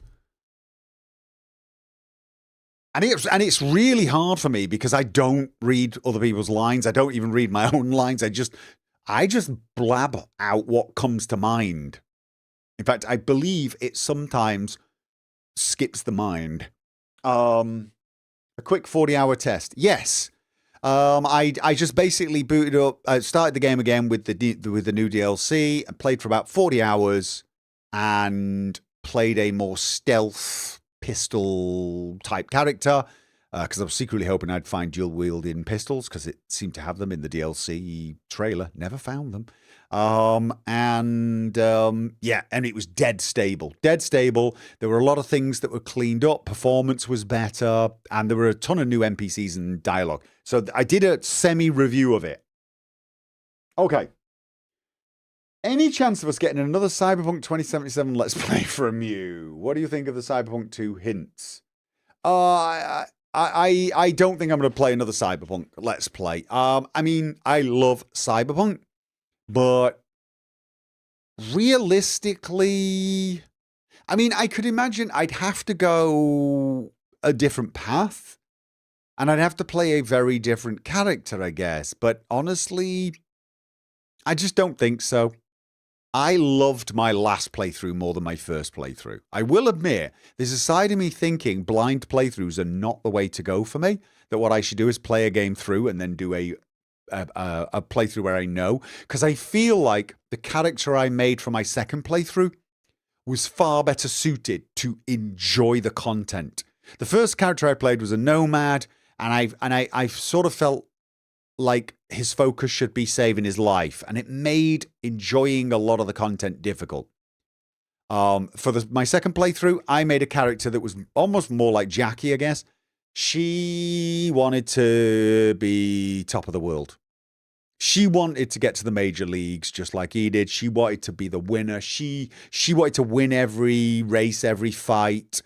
She was the right person to be able to play the Cyberpunk main story, take risks, do things that ordinarily would seem a bit stupid just because she had something to prove to the world. That, and she wanted to own every bloody car. And it just made it a lot easier to play the game and have a believable character, but also have a bit more fun. So sometimes playing a game for myself and then doing a Let's Play might actually be a better idea. But I think sometimes people just like to see my first impressions. So, don't know. What do I think about the Cyberpunk 2 hints? I don't. You know me, guys. I didn't even follow Cyberpunk until it was pretty much coming out. I tried to avoid it. I mean, it's supposed to be in progress. It's coming out. Looking forward to it. Going to play it to death when it comes out, probably. I'm just going to try not to think about it much. I'm doing the same with Elder Scrolls 6. I'm doing the same with the Witcher games because they'll be done when they're done. And I feel like this actually helps me enjoy games more. I think one of the reasons I enjoyed Cyberpunk, even when it first came out, more than a lot of people, is I had no expectations. I was expecting it to basically be Witcher 3 in the Cyberpunk universe, and that's more or less what it was. Had a little less polish, had a few minor niggles that I complained about, but it was essentially what I was expecting. Witcher 3 in the Cyberpunk universe. Yeah, I mean, the major difference was it was first person instead of third person. But I think a lot of other people had gone in expecting something, then just there was a lot of disappointment. And it wasn't just the fact that it didn't work well on console. So I feel like my approach to this is probably for the best. Adi, hey, hi folks. Happy to be in the backers chat this time round. Okay, well that wasn't a question. That was a that was a comment. I got another one from C Dante. I don't think this is a question. Doing great, thank you. Double dad now. Ton of time for modding. All right, got kids. Bit of a changer, isn't it? Bit of a game changer. Robadon, ever considered making a choose the adventure style video series where you choose the next step via the end screen links made out of videos similar to your preludes? Oh, you mean I make a video where I leave it and then you guys choose the next step? But I wouldn't be able to do one video. I wouldn't be able to do one video for each option because then you'd have to do another video for every option that come out. We'd end up with like, from a very, very short amount of quests, you'd end up pretty much with like 1,000 videos and you'd only end up watching about 4 of them. Oh, do you mean the people vote on which choice I should make and then I choose that and make another video?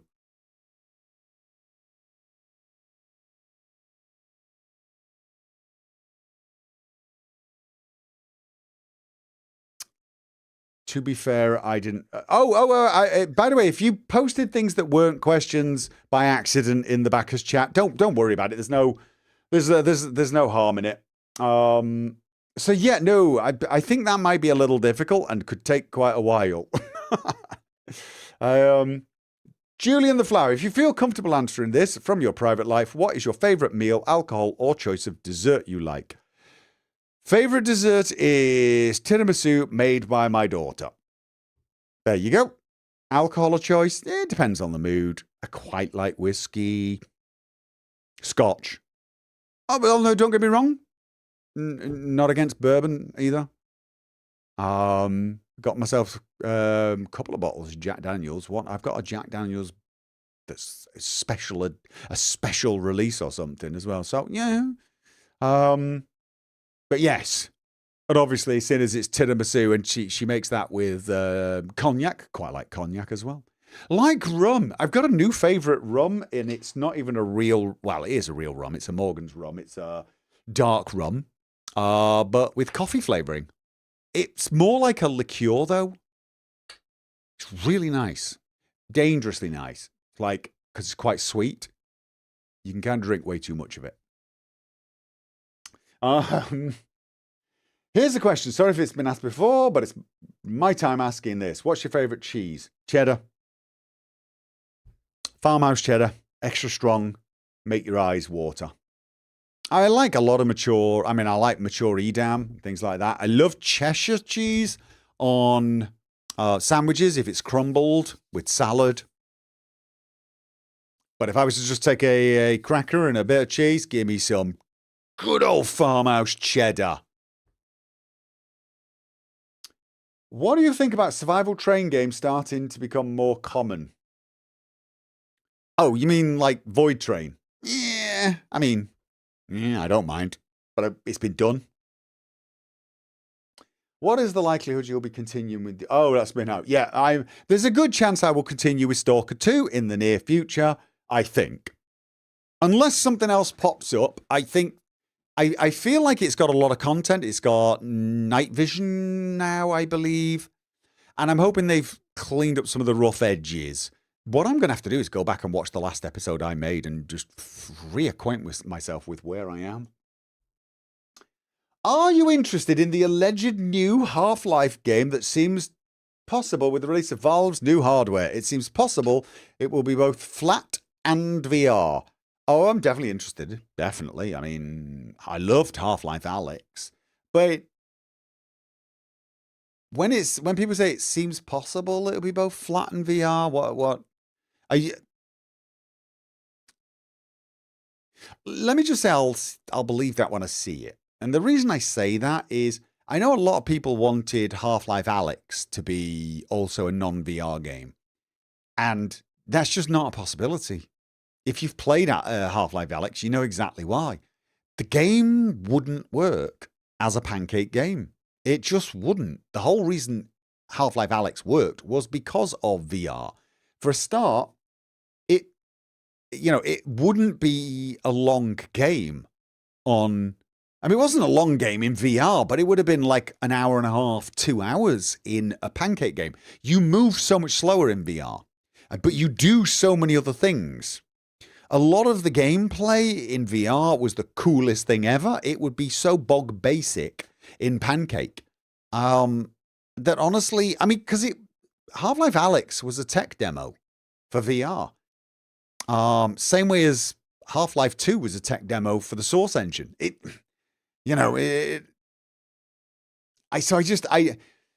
question whether or not most games translate between VR and Pancake well. So I don't know. I'll believe when I see it. Skyrim did it well. Skyrim VR is a very good interpretation of the Pancake game. I think it's easier to take a 2D game, a Pancake game, and turn it into a VR game. I think that will mean the VR game will take so much longer. But if you're going to make a game that's a tech demo for your latest tech, your latest VR headset, if it's a tech demo for the VR headset, it's going to suck for a Pancake game. Now, if it's actually a Pancake game, and they're actually getting round to releasing Half-Life 3, that's incredible, although I'd be asking, so what are they trying to sell? Because I don't believe they do it for a game. Have they got a new engine that is actually like replacing the Source engine, and they want to show what's possible on it. So they're making Half-Life 3. Because if so, yeah, I'll play the hell out of that. I will play the hell out of that. Could they then turn that into a VR game? I guess, but it won't be like Half-Life Alyx, which was a true built for VR experience. Half-Life Alyx was just an incredible VR game. So we'll just have to see. I'm definitely interested, though. Thoughts on Valve making a new VR headset designed to be more pick up and play? Oh, I didn't know that. I'm not completely sure what that means, though. Pick up and play, like just easier to get into. I felt VR was quite easy anyway. Who was your favorite character to play? When I watch Hank, I can hear the joy. Hank was probably one of my favorites. Derek's definitely gonna be up there. It's possible Derek is my favorite. I enjoyed playing Steve. I enjoyed playing the ones that I've forgotten, like Will. Yeah, he was okay, but I don't think I gelled with him the same way. Richard was fun to play, but difficult. Again, because of who he was. Leonard was a challenge to play, and I loved playing such a different and unique way, and I actually loved the way the story turned out. But he was not an easy character to play at all. He was not an easy character to play. Joshua's a little bit easier. Joshua's just, bit of a rager. It's always easier to play a rageaholic. I enjoyed playing the female V that I played. That was a good character. But for real enjoyment, yeah, it's going to be something like Hank and Derek. Barry. I enjoyed playing Barry. I enjoyed playing Barry, but like nowhere near as much as Hank. Hank was absolutely awesome. Can someone tell who Hank was? Hank was my Nosferatu character in Bloodlines 1. I did 2 Bloodlines playthroughs, one as a Nosferatu, the latter one, and that was Hank. And if you are a Vampire the Masquerade fan and you're thinking, oh, so you did a stealth playthrough? No. And I think that was what was so much fun about playing Hank. Hank was Nosferatu and proud.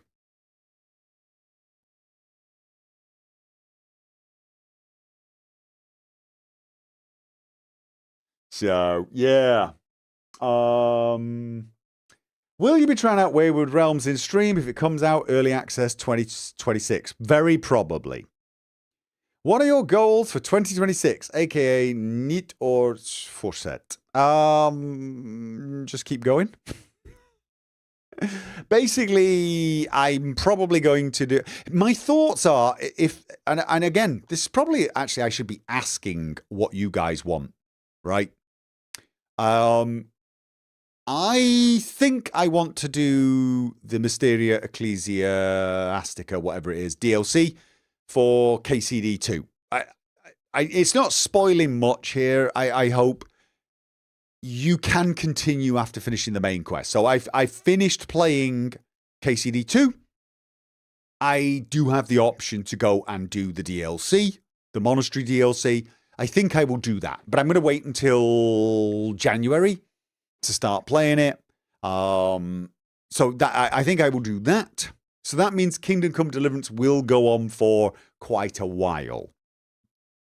I think I'm going to do Long 15 if people want it. I'm going to see what the comments are like underneath the video once it goes gets released.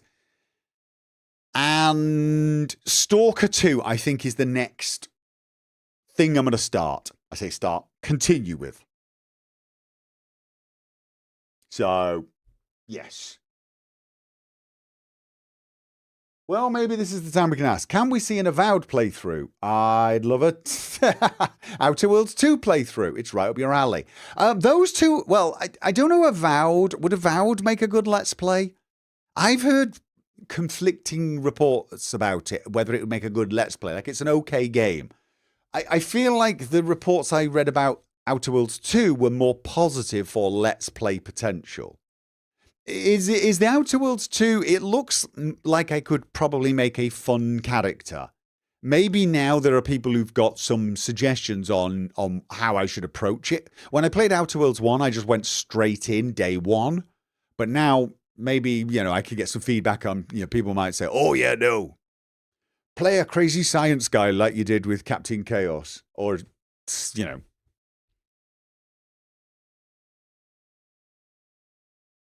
Yeah, Moonarm says, I have a preference for the Outer Worlds 2. It's better than Avowed for what type of gameplay you're doing. Okay. And you were the one who asked that question. Okay. Shadowlin, a.k.a. Sergeant Hammer's Vids. If Sky Oblivion does release in 2026, will it make the cut for you? Yeah, no. Already been answered. So just like to wish you and your family a blessed year in 2026. May this Christmas season be filled with much family time, cheer, and much love. Thank you for giving me the opportunity to support you in this life endeavor. You're thanking me for giving you the opportunity to support me. Okay, well, thank you.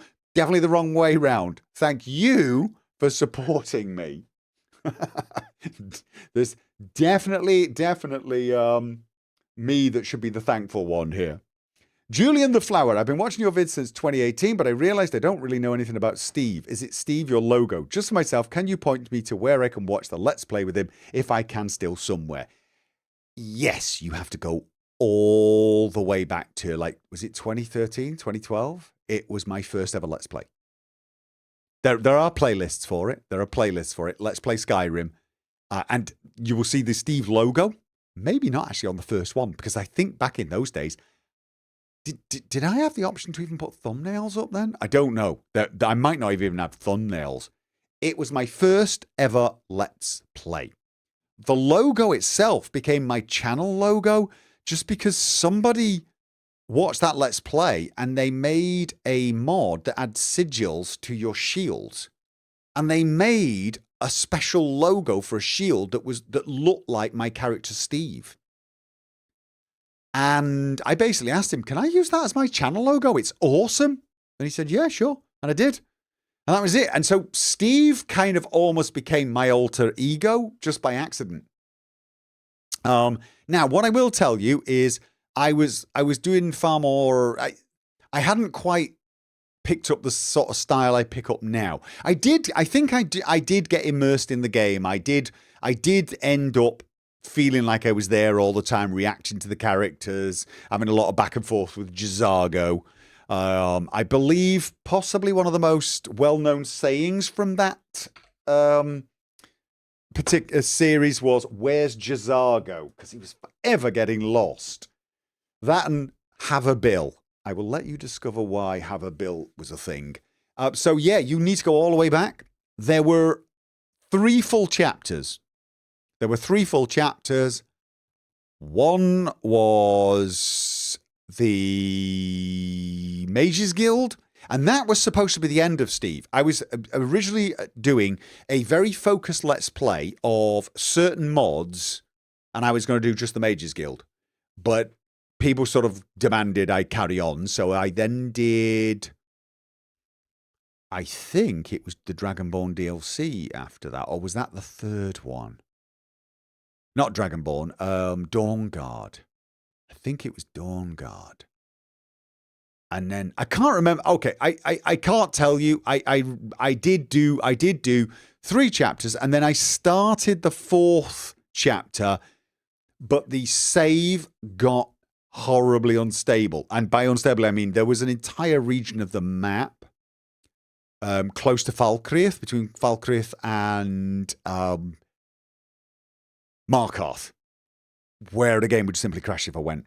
And it just made a whole heap of the content impossible to do. So I ended up retiring the Let's Play, which was a shame. Chapter 2 was main quest stuff. Right, so number 1, Mages Guild. Number 2, main quest stuff. Number 3 was Dawnguard. Number 4 was going to be the Assassins thing, but it only got a few episodes in before it just got really bad, and so I ended up testing where it was the character could go, but the area he could not go was so big. Yeah. Welcome, minion. I don't think it was an uninstalled mod, Sananthiel. I think it was an actual mod I had installed and kept installed. It was the Scenic Carriages mod, I think. And I think it had some issue with another one of the mods. I mean, it could have been something I'd uninstalled, but yeah. Who was that? Let's have a look. Kalos, thank you for the resub over on Twitch. So anyway, yes. But it was, like I said, this was a type of Let's Play where I would start the video and I would say, okay, guys, how you doing? Right, so here we are back, and I would be talking as me, so it was more like a live stream. I started to edit my videos probably somewhere in the Richard playthrough. I started to edit them in such a way where I no longer broke the fourth wall. Some people actually want me to go back to doing ones where I break the fourth wall more, which I guess would just basically be a recorded live stream. But I think that's what live streams are for, really. So, let's have a look. Grave Robber Echoes. I was watching your Outer Worlds Murder on Eridanos live stream VODs a few weeks ago. Would you consider live stream the same story-driven, not turn-based games in 2026? Yeah, Echoes. I mean, that's what I did with, like Derek, you gave an example as Derek. I did the same with Horizon Zero Dawn. So yes. So I mean, that was it. I did the Outer Worlds DLC on a stream, didn't I? Yes, I did, with Captain Chaos. He was a scientist who used a big hammer. So yeah, I mean, definitely. I could do games like that. Absolutely. Have you tried playing DA Veilguard? I've not, believe it or not. I've not even played Inquisition. I tried it out before the game came out. I never played Inquisition. So yeah. It's one of those things that I think I should have played but never got round to. You're good at playing RPGs in multiple different ways for the different endings and experience. Are there any games you've ever fallen into the play the same way every time trap? There are some games I find it very difficult. I mean, Cyberpunk is a game where there are just certain dialogue options I don't ever want to take. Maybe I should. Maybe I should do a live stream. Cyberpunk, be a total dick. You know, same with Kingdom Come Deliverance. I find it easy to do a thief playthrough, nick everyone's stuff, etc. Found it very hard to, you know. I mean, most of the quests there's only one way to complete them. Well, actually, that's not true. That is not true. There are multiple ways to fail them and get different results. I don't know. There are some games where certain options I just do not like taking. So yeah, Cyberpunk is one of those ones where I just find it really, really hard to be a dick to people like Judy. Cyberpunk Gonk Run. You know when you rescue Evelyn, I never ever seem to be able to steel myself to take all the total dickhead options. Again, maybe I should. Maybe I'm missing out on something. I think in Kingdom Come Deliverance too, I'm definitely missing out on something. I almost feel like a live stream of Henry the Total Knobhead would be classic. Because I feel like they went out of their way to just add a truck ton of great ways to fail conversations.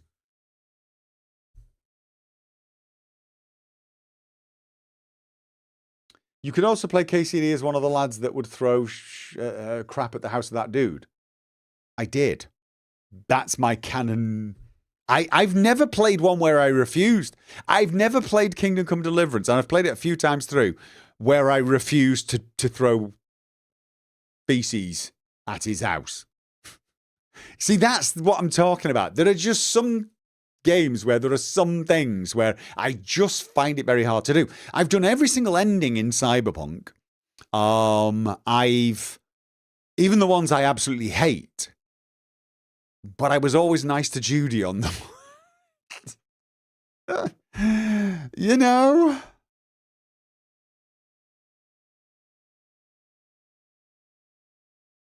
I mean, so yeah, maybe I should do that. Maybe I should do a total dick playthrough of Cyberpunk or KCD. It'd have to be a live stream. It would have to be a live stream. Just comedic value. Let's see. What happens if we just say the worst things? If we demand money for everything, you know, we can accept a job, but we are as dickish as we can possibly be while accepting it. And if there's an option to stiff the person, we stiff the person. That type of run through. Because I feel like Kingdom Come Deliverance 2 has so much work put into it that lets you be that bad. And probably 99% of people never experience it because, you know.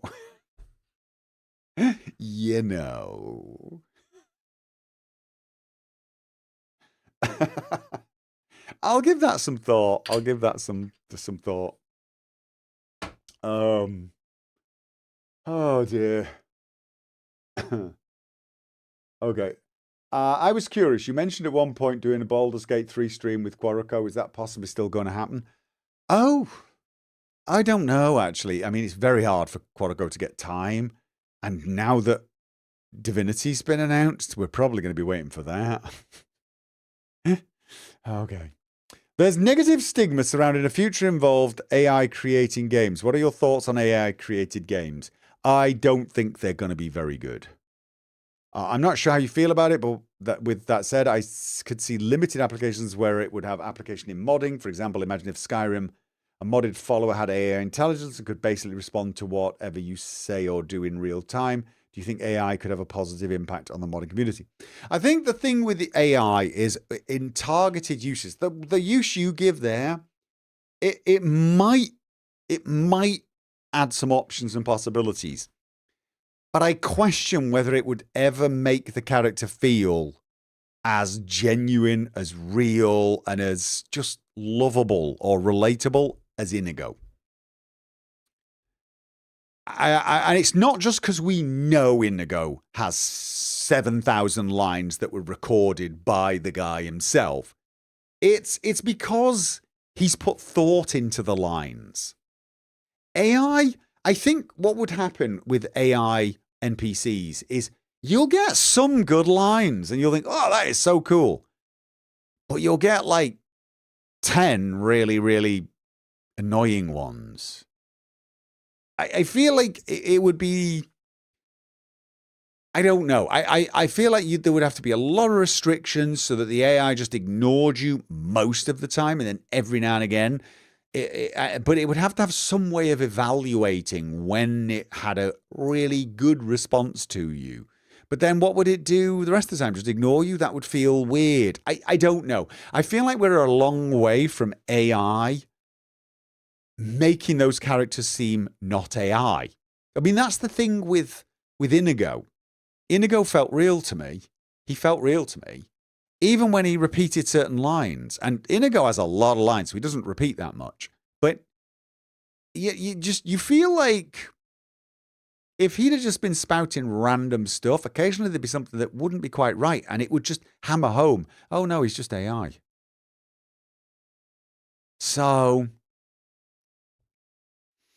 for me, I think AI...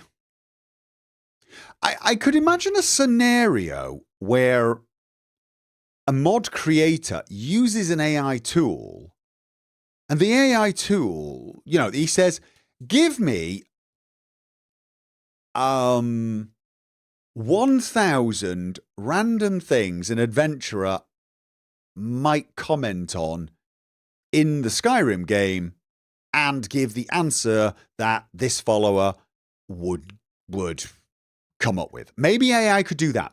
And then the mod creator could go through those 1,000 lines and handpick which ones felt good, which ones made sense. That could be an option.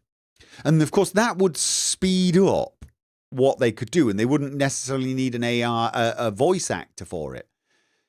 But sometimes AI voiceovers don't feel right. Do you know what I mean? Sometimes there's always a little. So I don't know. I can see where it might be useful, but an AI made game, I just don't think. Here's the thing. How many AI slop videos appear on your timeline? And they're just summaries of some dumb crap, and you just think, that's it. I am never going to click on another short ever again, because it's always crap. There's no real passion. It's almost like a synopsis of something. And it's just, I don't know, and it's not funny, it's lacking suspense or anything like that. AI just doesn't have the wherewithal to do that sort of thing. To make a game? I can't see it. I cannot see a game being made with AI. Because what AI does is it just regurgitates stuff. It regurgitates stuff and hopes to get a hit. I mean, nah. Yeah, no, I don't think so. I don't think at least not anytime soon. I think AI is best used as an alternate search thing to give you very basic answers. But here's the thing. Whenever you search something on Google and you get that little AI synopsis, do you ever trust it? Because I don't. I'll read it and I go, okay, because half the time I'll think, that's not the question I asked. That's just not the question I asked. You go and you'll say, in Cyberpunk, is such and such a perk useful for synapse burnout or something like that? And the response you get back feels canned. Synapse burnout, such and such a perk is a great perk used by netrunners in Cyberpunk 2, and especially adds, and you're thinking, you didn't tell me anything I didn't know, and also I'm not completely sure that was even correct. And then you go down and you read, and you find a couple of forums where people are discussing something, and there's a far better discussion going on between actual people who are weighing the pros and cons of something. So I feel like it's kind of almost like it's a summary of searches, but it's not even a very good one at the moment. What do you think about the fan theory that in Cyberpunk, Alt Cunningham was actually evil? Evil as in she agrees to help V only after Johnny and V offer to help her get into Mikoshi, which she sees as an option to absorb the souls trapped in there. And the reason she tells V at the end of the game that V should give the body to Johnny is, in fact, because she wants V to become part of her too. I mean, it's not a terrible idea, I guess. Does she actually say she absorbs them, or I mean, it's the problem is the whole Cyberpunk story has a huge amount of existential questions anyway. What does it mean to be me? What does it mean to be V? I mean, when V is turned into an engram and then put back in their own body, are they still the same V, or are they a copy? Because we have that conversation with the monks where, Johnny is probably a copy, and an altered copy of Johnny at that. He's probably not the actual, a pure copy of Johnny. There are several times where even Johnny himself talks about how Arasaka could change him. Crazy talk. They give the resub 27 months. So, but this of course, this begs so many questions about who we are. What does it mean to be us? If we are the consciousness in our mind, if we go to sleep and we're unconscious, did we cease to be? When I wake up tomorrow, is it a whole new me? Or am I part of the memories that are stored in the meat of my brain? Am I a collection of memories and experiences as the meat and the process that occurs when I'm conscious? So I'm still me, etc. I mean, there's a whole, it's the whole question of, is the teleporter in Star Trek the biggest device of execution to have ever been created in that universe. Because in Star Trek, you get disintegrated and then rebuilt out of energy that's sent through the transporter beam to another end that then turns that energy back into matter. I mean, didn't that just kill you and then create a whole copy of you?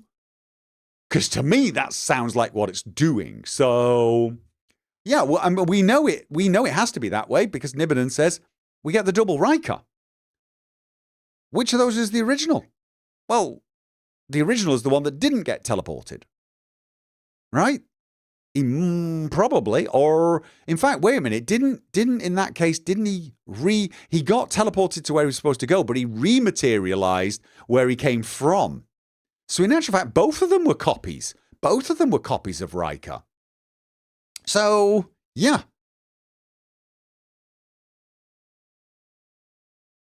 So anyway, yeah, there's a lot of questions posed by Cyberpunk actually on that regards. Is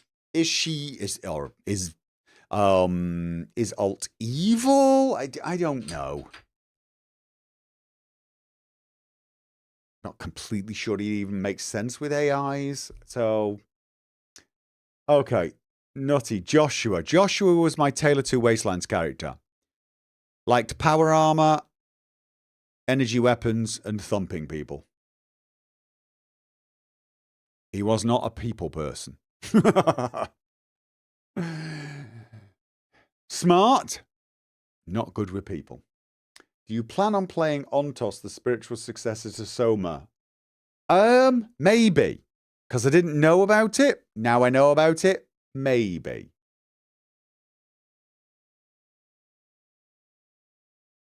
Speaking of AI, do you think that with the refinement, BGS could use it for wasteland terrain with handcrafted buildings and encounters between two or more handcrafted main city areas, like walking between DC and Vegas? And I mean, maybe. Look, I mean, maybe. I mean, you say AI, that's just procedural terrain. I mean, I'm not sure you need. Would we call that AI? I mean, the whole term AI has become a bit generic, hasn't it? But procedural generation could be used. But again, what I feel like should happen is you could procedurally generate the land between these two handcrafted areas and then have the developer go through it and tweak it. Just tweak it. You've got a basis, you got to start, and then just, all right, they put a road from here to there, but look at it. And then with a human brain go, oh, wait a minute, why would it do that? You know what I mean? Why would that road go there? It would go round that mountain. But then you could just go back to the AI and say, yeah, that road's in the wrong place. It's got to go around the mountain. And you could do that several times. So with a lot of human interaction, they could use the AI tool to create things that are actually quite believable. It would still require the human being to be directing them. But yeah, I mean, I could see it. Have you thought of playing Fallout Shelter again on stream since they added quests and new rooms? No, not really. Sorry, nominal end angel. Fishfin, hey, I'm the mechanics lead on Sky Oblivion. If you ever wanted to chat, I'd love to. Awesome, Fish Fiend. I will hold you to that. We'll hold you to that. You know, we should do that. I should have some podcasts. Talk to some modding people. Definitely. I mean, half my streams end up with me just babbling anyway, so get someone else to help me out. Yeah, no, definitely. I can ask you some questions as well. Maybe you can actually... Oh, yeah, we can get the inside scoop, guys. We can get the inside scoop. Wild Raw, have you ever thought of doing abridged versions of your Let's Plays? I think this would be good middle ground, so it's not daunting for people who... yeah, right. I get what you mean. Do a Let's Play, and then instead of posting all 100 episodes, just cut down the really, really important bits and edit them together. I suppose they could, but with the amount of time it takes me to record the footage for those, you'd be getting one video every, say, 2 weeks. So, yeah, maybe they'd get more views. Maybe they would get more views, but it would take so much longer to actually make each episode. Because let's just say instead of 200 episodes for KCD, I get it down to 20. and just have the key things.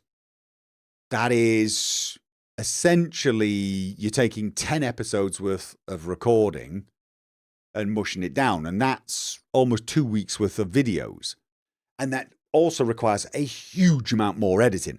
I literally have to watch. So it probably take twice as long to edit as well. So yeah, I mean, it's possible, but I feel like that would be better done on just on specific series, short ones. So I get something that would say maybe I've got 20 episodes worth, but I condense it down to say 5 episodes. It's not super condensed, but it's a bit more.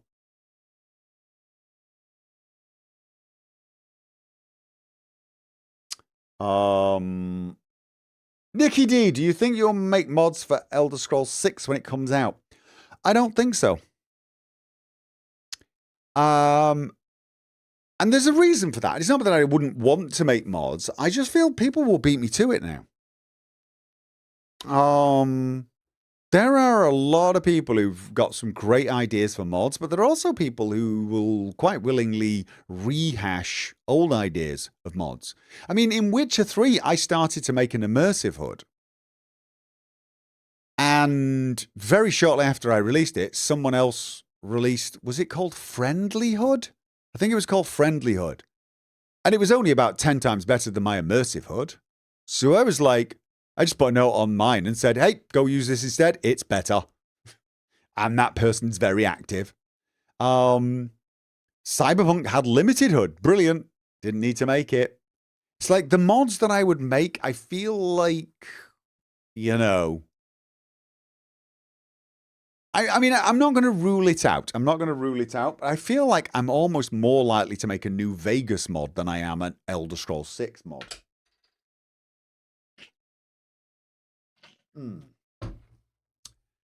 Okay. Have you considered checking out the complete Star Wars overhaul for Starfield? I have, but does it really make it a Star Wars game or just a Star Wars skinned Starfield? I just... I don't hate that game the way some people hate it. I had fun playing it, and there are certain parts of it I think were brilliant. I love the quest where you met Raphael, for example. I loved that one. There's so many good quests in Starfield. Just, I'm not driven back to it, though. Maybe a Star Wars theme would give it some new life, but I feel like I'd probably just be better off playing Star Wars Jedi Survivor. What's your opinion on virtual photography in gaming? Have you tried it yourself in a bigger scale? No. Honestly, I don't know. Virtual photography in gaming. Don't know. I mean, again, I feel like if you're going to use it to make images in a game, it's probably... You probably want an artist to be using AI to try and create something based upon like their ideas and maybe some sketches they've drawn. And then they can use AI a little bit. Oh, could you show me this? But now show it me with darker tones, or no, I tell you what, show me in a grittier style. And it takes the artist's own work and starts messing around with it using AI. And then the artist thinks, no, I like that. But then they probably then go off and actually recreate what the AI did, only better in their style properly. They don't have any of the... so more like a brainstorming idea, so they can almost visualize what they want to make, and then they make it or something. I can see it, and I can see that having some place. That's just, you know, that's like an automation tool almost, but if it's just AI creating stuff, usually when that happens and you don't have an actual artist go over it with a fine-tooth comb, something's wrong with it, and everyone knows it's AI. And if everyone knows it's AI, something's probably bad. Have you ever considered referring to a previous question about your potential next job working for a dev company? Yeah. I mean, yes, definitely. Probably not as a programmer, but in some capacity, yeah, I could see that. Back to the code question. Have you ever heard of boot.dev? I'm hesitant on it because playing it would dig into my gaming. No, have not. Sorry. Also, any thoughts on the newly announced Photor? Yeah, 2030 probably. yeah, I mean, I'll play it. Depending on what it is, if it is a KOTOR style game, I'm going to say 95% chance of playing as a Let's Play. I mean, to the point where if they announced that FOTOR was actually KOTOR 3, it's a follow-on, or at the very least, a spiritual successor, where the events of the first two games have already happened, I might well stream myself playing KOTOR and KOTOR 2. Ever thought of doing short plays based on challenges selected by the community? No, but maybe now. I mean, we've already had the Let's Play Henry the Total Complete Knob. Yeah, no, all right. Yeah, no, I could see that. I'm not just asking this for me. I've seen people ask on streams. I think I know the answer is no. Possible for another BG3 playthrough, possibly Dirge. If I was going to do another playthrough, it'd almost certainly be Dirge. Evil Dirge, probably. As I've done a good playthrough on stream. So, I've done an evil playthrough. So, for myself, but I've not streamed it. Will you... While you did say that you were not interested back then, have you reconsidered trying Linux at all? Especially with the ever-increasing... okay, of Win 11. No.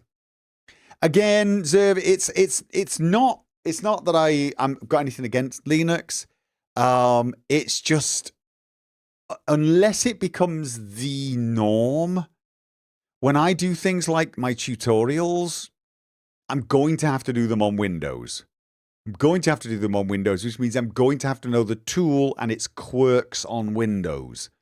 So whenever I do all that sort of stuff, I'm going to have to do it on Windows, and then I'll be switching between the two. So it's just going to be a headache. And I'm not sure what benefits I would get from using Linux in that particular case. I mean, if I got used to doing things on Linux, I could then make a series of how to install and mod your games in Linux. And I'm sure there would be a small audience for that as well. So I wouldn't be against it, but then I would be leaving behind an audience that uses Windows. And I feel like the general videos I make for people, they tend to be beginners. They tend to be people who are a bit hesitant about modding. And these are usually not people who are on Linux. So I just... Yeah, I think it would just cause too many problems switching backwards and forwards. Yeah. I'll think about it. Julian the Flower, you need to die to become a legend in the afterlife. What do I need to do to get a chance to buy you a coffee and wildly discuss cyberpunk theories with you? Yeah, just turn up in streams. Turn up with streams and ask questions at the start, and you'll get 40 minutes of complete random chat about a subject. That's literally just half the streams, no matter what I'm supposed to be doing. Or just post it in the backers channel. Post it in the backers channel. Every now and again, I'll come along and have a look at it, and I might jump in anyway.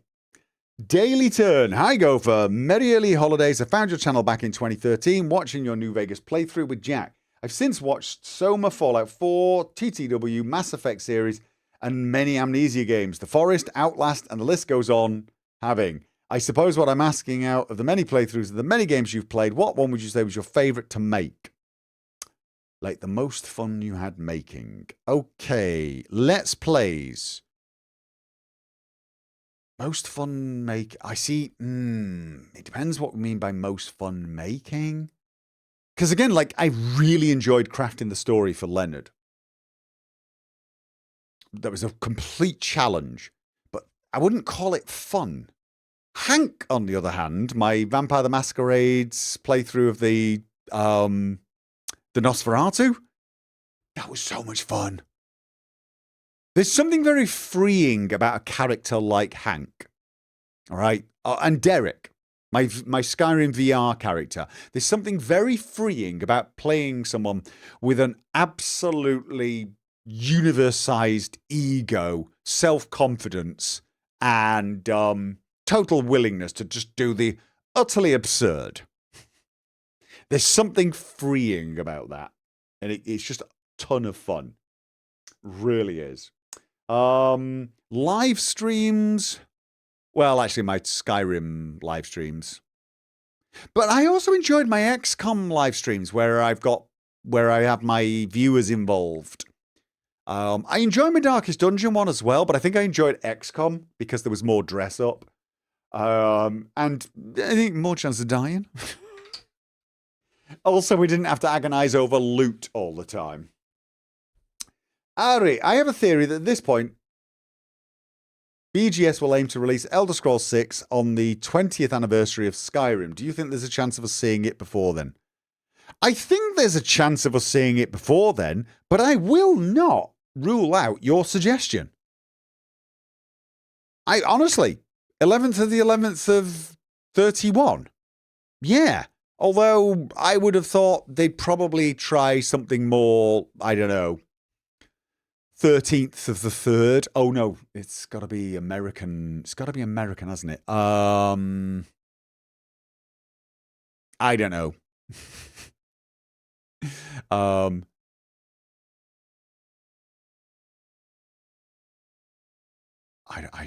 trying to think of a way of getting the numbers to work, but somewhere where it would have some funky numbers that look good when all written out.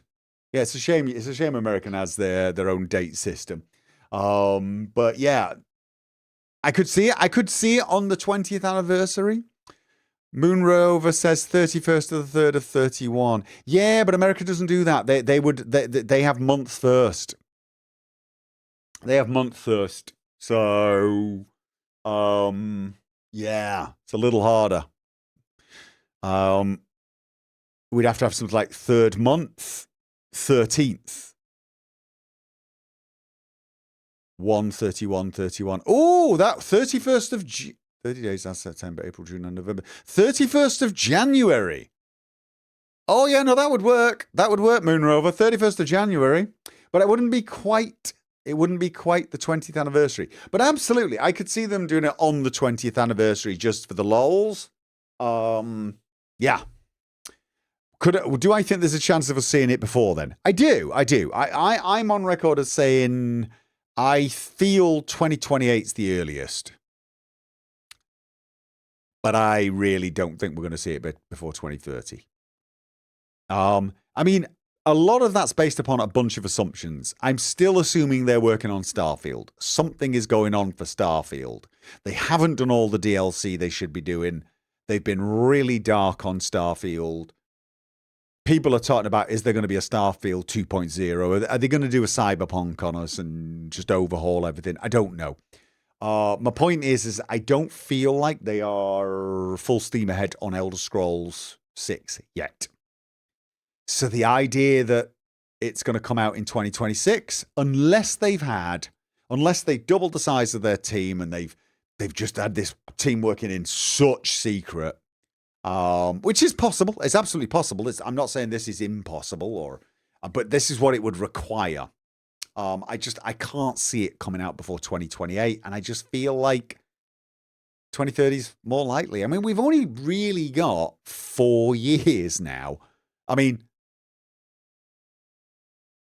and as I said, I don't feel like they are full steam ahead on Elder Scrolls 6 because I can't imagine that Starfield is not getting another DLC or etc. I mean, there'll be a backlash if that's the case. Because I mean, some people have bought the season pass, haven't they? You can't have the season pass and have one DLC. Was there a season pass? I don't remember now. That's how bad. Well, not how bad. That's how little I care about Starfield at the moment. So they just announced Elder Scrolls Now full production. All right.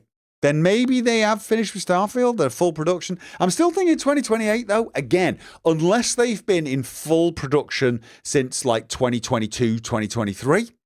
If they've been in full production since 21, 22, It could come out next year. But when did Starfield come out again? I mean, to me, this means they were in full production on Elder Scrolls 6 before Starfield was even bloody released. In which case, that's the whole, they doubled their team. 23. Yeah, I mean, the idea of a 3-year gap between Starfield and Elder Scrolls seems super unlikely to me. 2028 is a 5-year gap. But they were still releasing stuff in 2024. So I feel like, yeah, 2028 is I'm not going to expect it before 2028. And honestly, just to avoid disappointment, I'm going to assume it's closer to 2030. I'm just going to assume it's 2030. But like that's my estimation, 2028 to 2030. And part of the reason I think they might take a little longer is I feel like they might want to nail it. So it might take a little longer. But they might not. I mean, recently they just don't seem to be showing any interest in nailing it. I mean, what they're doing to Fallout is absolutely, it's eye-rolling. Yes, Starfield failure might have made them completely rethink Test 6 and have it delayed. You see, this is why I'm hedging and saying I think it might take a few years. I think they had a lot invested in the procedural generation. And if they, or no, I don't think they do. I think there's a chance they had quite a lot invested in the procedural generation.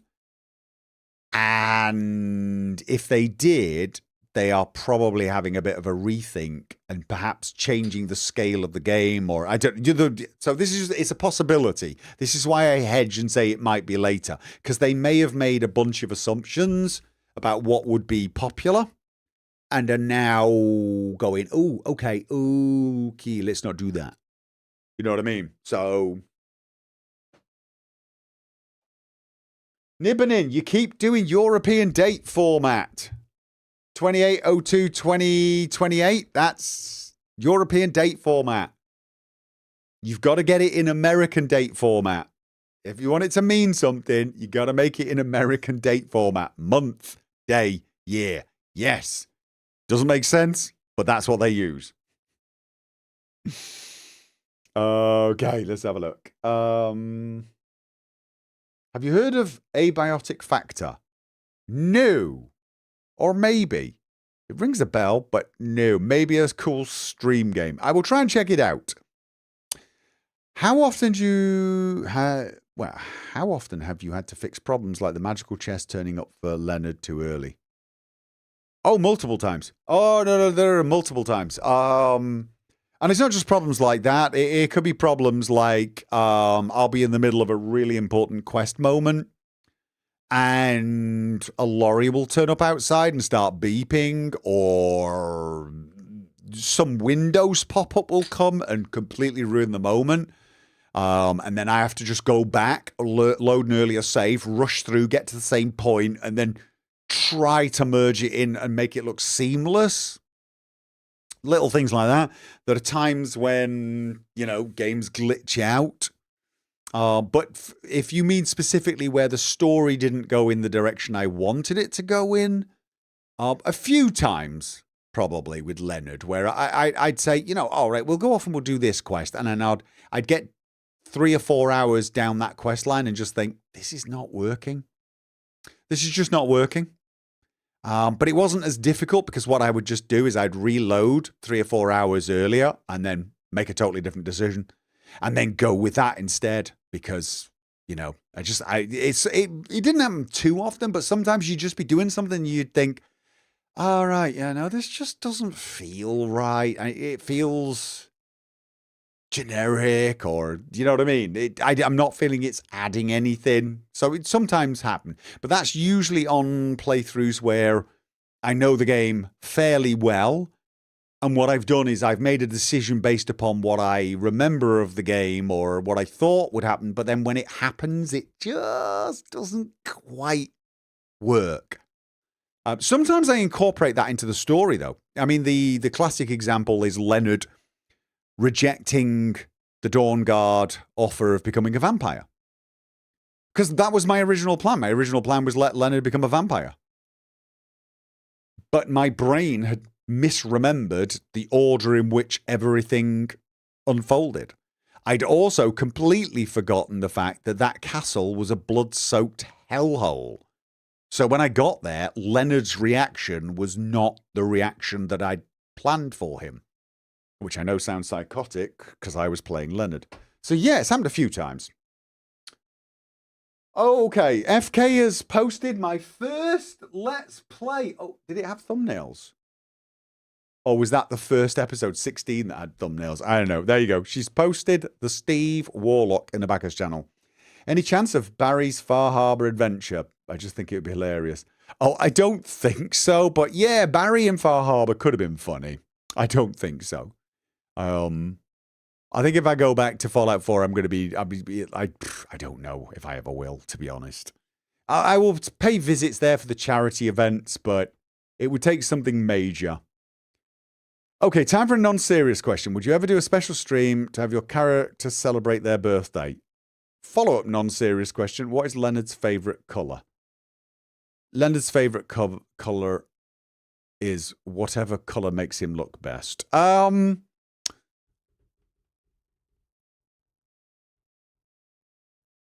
I think you'd have to go black. It's a very boring option to say with Leonard, but I think he likes black. It's classy. It's ominous. It'd be black, but he kind of likes black with things, you know, black with some green trimming, black with some purple for that majestic look, black with red for that striking look. You know, it just celebrate their birthday. I will admit I don't know any of their birthdays. Nikki D, have you ever, or would you ever play the Total War games as a stream? Maybe. Well, like a Civ type game. I know it's not a Civ game. Exactly. It's more of an RTS game, isn't it? Yeah, why not? I guess. Yeah, I mean, I could definitely think of it. Look, I could imagine playing bloody Sims in stream. In stream, I've got a lot more wiggle room. Did you find the Fallout Easter egg in Cyberpunk? There were a bunch of guys doing a Fallout LARP around a vault prop they built. No, I didn't. I did not. I need to go look for that now. Thanks. That's going to cause me some time. Have you ever thought about how you have influenced your viewers? Oh God, I try not to. That's a terrifying thought. I was 12, 13 when I found your channel. In later 2012, early 2013. It was you and MXR that got me into modding and PCs, which influenced my education with IT, cybersecurity for masters. So thank you for 13 years or so of content. Well, thank you. I'm hoping it turned out okay. Was wondering where that was going to lead. And now I'm having therapy 5 times a week, and it's all your fault. Would you play Light No Fire? It released in 2026. I might if I knew what it was. Mark is just throwing random games at me that I've never heard of. I'll think about it. Robadon, if there was a Starfield 2.0, what 3 things would you change most? The character build system. Right out of the gate, the character build system. And the second thing, the entire spaceflight system. The entire spaceflight system. They just, honestly, Starfield, it needs to be bigger than any game has a right to be. It needs to be Elite Dangerous with the Starfield questing on the planets. But that's just asking too much. That's just asking too much. So it would need that. And what else? 3 things.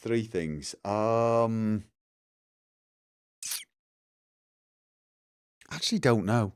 Because that's 2 big asks. A complete overhaul of the character system and basically a complete overhaul of the space travel system.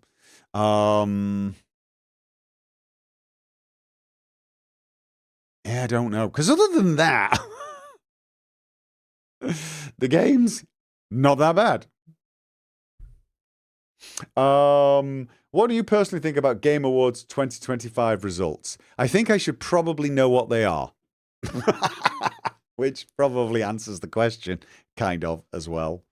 I heard Kingdom Come Deliverance 2 didn't win. Therefore, it's probably silly. I say that having not played half the game. No, having not played 99.9% of the games that came out that year. So realistically, I don't know what I'm talking about. Dally turn. I have to check out the Vampire the Masquerade playthrough then. What was the most difficult playthrough you made that didn't personally enjoy but was popular? Ooh. Also, why did your Fallout 4 character, forget his name, pick the railroad? Frank. Oh, I'll answer that one straight away. He picked the railroad because that was the logical choice.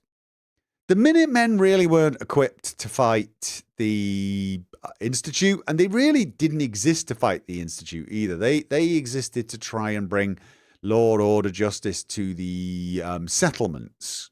But they really were low tech, very few people, and again, trained to defend settlers. That's very different to being a commando that infiltrates an underground base that can only be got to by teleportation. I mean, I'm not saying the railroad were necessarily good or well trained for that, but they were people who specifically existed to fight the Institute and free the synths. So they were already a natural enemy. They definitely seemed better equipped than the Minutemen, and they absolutely were more motivated. They were ready to die for the synths, whereas I feel like the Minutemen were not. That was not their goal. Their goal was never that, So getting a lot of them killed and also possibly failing, it felt wrong. The railroad were the natural allies. Even though I was the general of the Minutemen, just, let the railroad do the fighting. That's what they wanted to do, the fighting. I didn't need to convince them. They wanted it.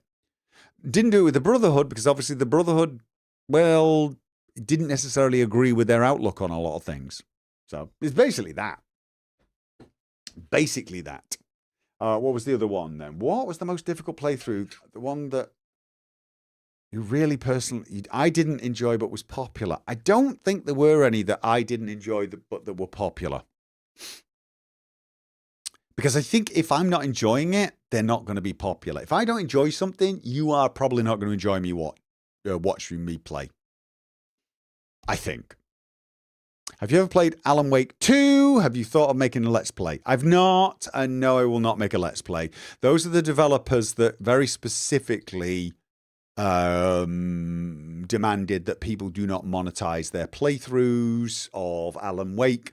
And were very blunt, or at least one of them was, the one that was talking on their behalf, about not wanting people like me to make a living off their game. So it's fine. I played the game. It's nice. I demonetized those videos. But obviously I don't want to, I don't want to make Let's Plays that I can't monetize. I could play the game. I can play the game and do a review of it. That's fine. I'm going to respect their wishes, even if I disagree with them. So, Expedition 33 when? Don't know. Probably a stream game. We'll have to see. Any controversial thoughts on gnomes? Are we at that stage of the questions? Right, probably time to go soon, isn't it? I know you didn't hate the whole New Game Plus aspect of Stargate, but do you think that dragged down the game design? Yes. I guess what I'm asking is, does developing a game with New Game Plus incentivize making a character build system that punishes creating a new character from scratch in the second, third, etc. playthrough? Yes. Nikki D, you pretty much just wrote, I think I actually spoke about this recently. Yes. The entire character build system for Starfield seems to be built to have a level 170 character. The powers, some of the powers are not even that useful until you get level 4 or 5. And then some of the powers just become game breaking at that point as well. But you can't get You know, a lot of the powers are just sort of meh in your first playthrough if you don't do NG+. But there's so many skills that are just so underwhelming that require such a long time to get to that you almost feel like you got to go through multiple playthroughs. No, I'm just not. I don't like the idea of starting a whole new character on Starfield at all. I just don't want to play a new character. I don't want to go through all that again. I don't want to have to go through all those skill trees, the social skill trees, just to be able to have more than 3 crew on my ship. Don't want to do it. I mean, I might not want to play a character who's actually particularly sociable. But I do want to be able to man my ship with people because it's just kind of half the fun of that bloody game. I mean, having a nice big ship and filling it with the crew. I don't understand why you need to be like to put 16 levels worth of perks just to get that when some average snothead who's got the charisma of a dead dung beetle can have a crew of 60 on his bloody Crimson Fleet ship. It was a lot of the perks just looked like stuff that was arbitrary, stuck in. Didn't like it at all. Did not like that side of it at all. So yeah. And a lot of the perks seem utterly crap and boring. Geology. I love the idea that there's a ton of dialogue for geology, but like, for crying out loud, if you were just going to do a single playthrough, you are never going to use a perk on geology. You're just not. It's not useful, especially seeing as the space combat. Now, they've made it a little easier by having different settings. They've had different difficulty settings for ground combat and space combat. But when I was playing the game first time around, the space combat was insanely hard. The ground combat was insanely easy in comparison. I played a character who was a soldier. I don't think I put many perks into ground combat at all. I put everything into the persuasion tree just so I could have all of my crew with me, and into piloting so that I could do things like thrusters and had better engines and could go faster, because honestly, without those, I was really suffering in the space combat. The space combat was very bad. Someone's told me it's like some mobile game or something that people play. That's a space game, but honestly, to my mind, I'm calling this right now. If you're making a space game and it can't use joystick, you've already got that's a 2-point deduction from any score. That 3-point. If you can't fly a ship with a joystick in a space game, I'm just thinking does it work on a mobile game, maybe? I don't know. There's this click and point fly thing. I could never get the hang of it because, of course, I invert Y. And invert Y does not work well for that. People who don't invert Y will often say, the space combat in Starfield was dead easy. Probably was for you. For me, it was a nightmare. And you can uninvert it, but it just becomes counterintuitive and non-instinctive. And I'm constantly fighting my own muscle memory. Everything just goes, it's awful. It's horrible. Now, granted, I found a way to make my joystick work using a third-party mod, but it stopped working after one part of the mod setup stopped working after one of the Starfield updates. I had a mod that would let me use my Wooting keyboard's analog nature, and that unfortunately stopped working, and it just isn't working now. And Bethesda's one of those awful developers who makes it so that controller and mouse keyboard don't work nicely together. I don't know why they do it. People keep trying to explain to me it's something to do with their sofa and the fact that they've got wriggly bottoms. Just fine, have an option that lets you turn them off, but why force it off for people? But they do. That did make life difficult. One of the mods that I had that undid that stopped working. So now the space combat's back to being semi-bad. The joystick side of it still works okay, but every time I touch the keyboard, it starts flaking out. So, yeah. Did I actually answer the question there? I think I did. Yeah, I also hate the fact that the character build system seems uniquely designed to encourage NG Plus forever. And don't get me wrong, the NG Plus idea on Starfield is great. It's brilliant, actually. It really is. I loved it. There's a load of little differences. There's a load of, you can actually do an NG Plus playthrough in Starfield in about an hour. It's amazing, right? It is. There's so many ways it could be different as well. Love the concept. It's just they seem to have designed the character build system with that in mind.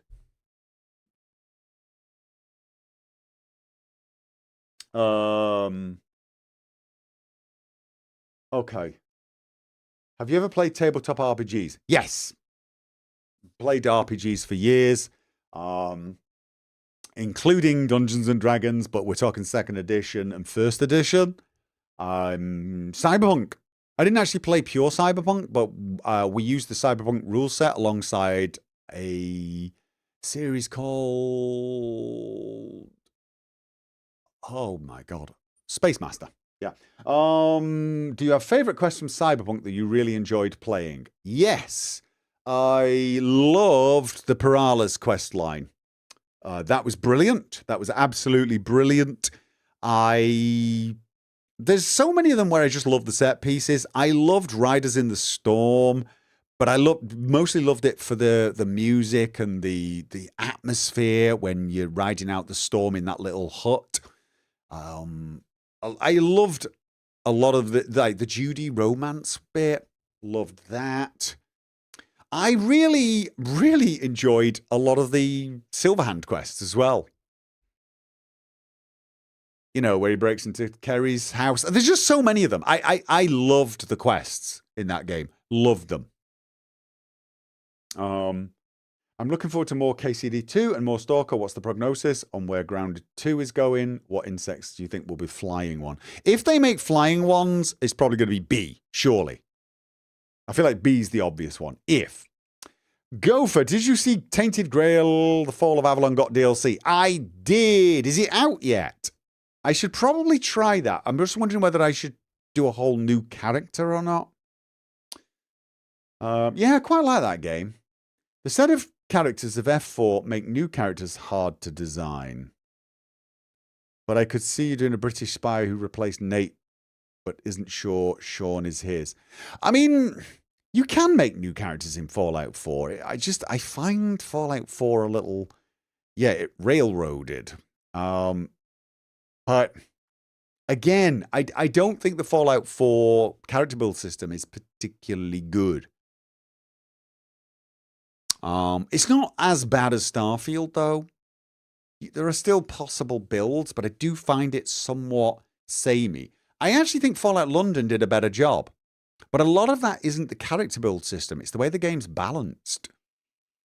A lot of the must-have perks become less must-have in Fallout London. And some of the, I like having this perk because it's just a convenient quality of life thing, become a lot less important because quality of life is not as important as survival. So, but that's more to do with the balance.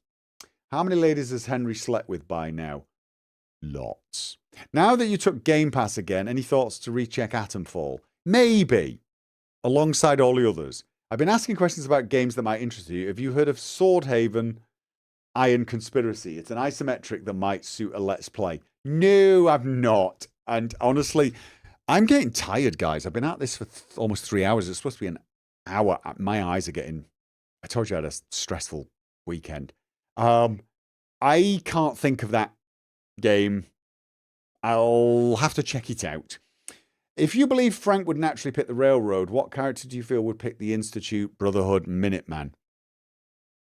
Well, Barry picked the Institute because he wanted flat screen TVs and they seemed the most likely. Brotherhood, I had a character, I did a VR character who picked the Brotherhood.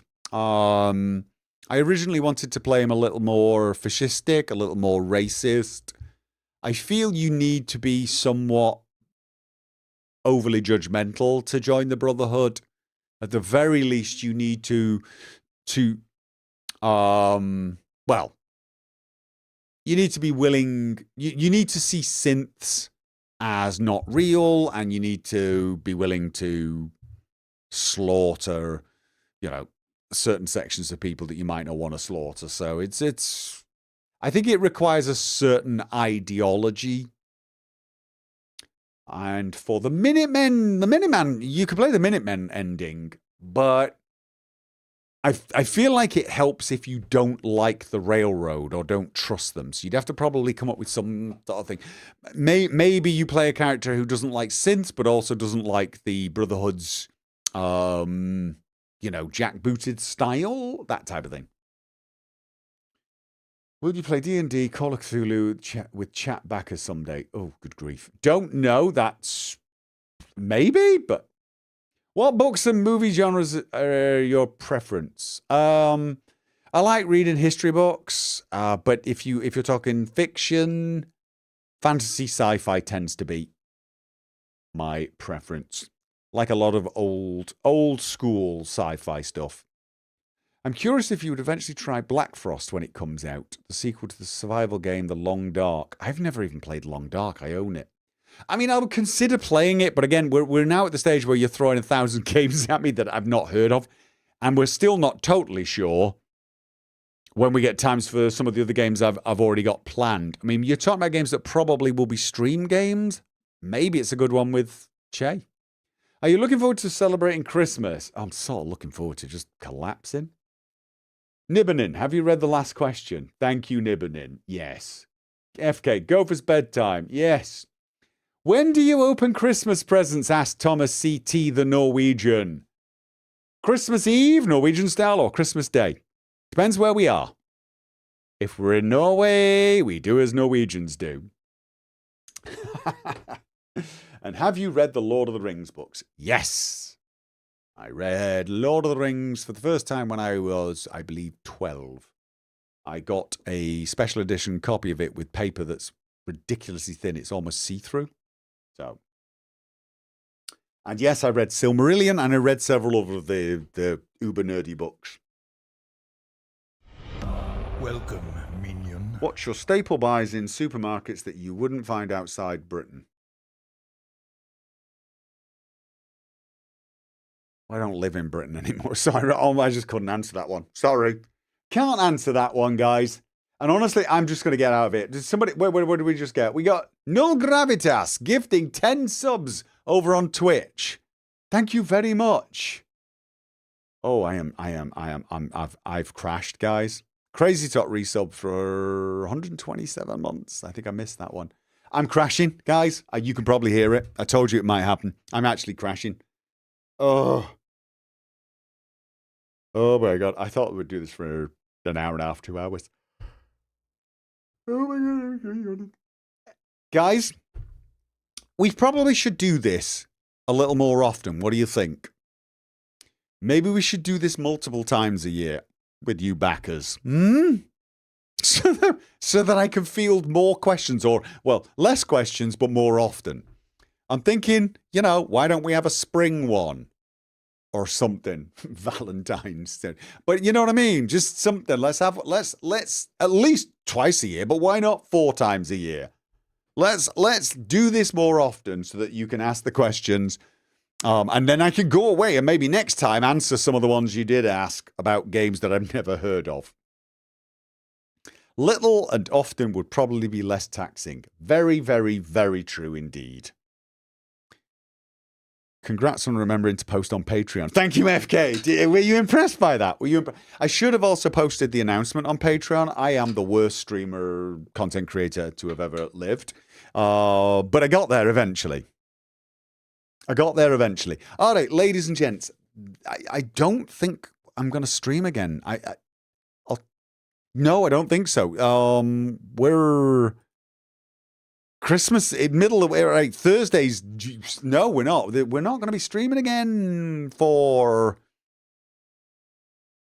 I don't know what next week is. I mean, next Sunday, probably not. It's probably going to be something going on Christmas related. I'm not going to rule it out because there are some days where we've not got anything planned.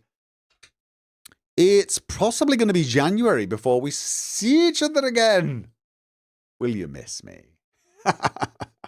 I will make sure I upload. Videos for the duration. KCD2 definitely, and I'm going to feel out if there is a desire for the long 15. As I say, that Let's Play's less. It's a bit more casual. It's a lot more casual.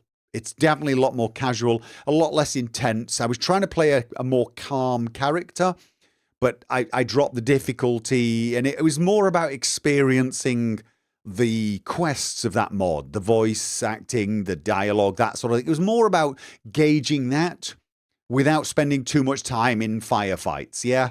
So it's slightly different, but if the response is people want it, I'll feed that in, and then over Christmas there'll actually be 2 games running. So, but I've definitely got enough videos for the whole holiday. Absolutely, I'm way ahead.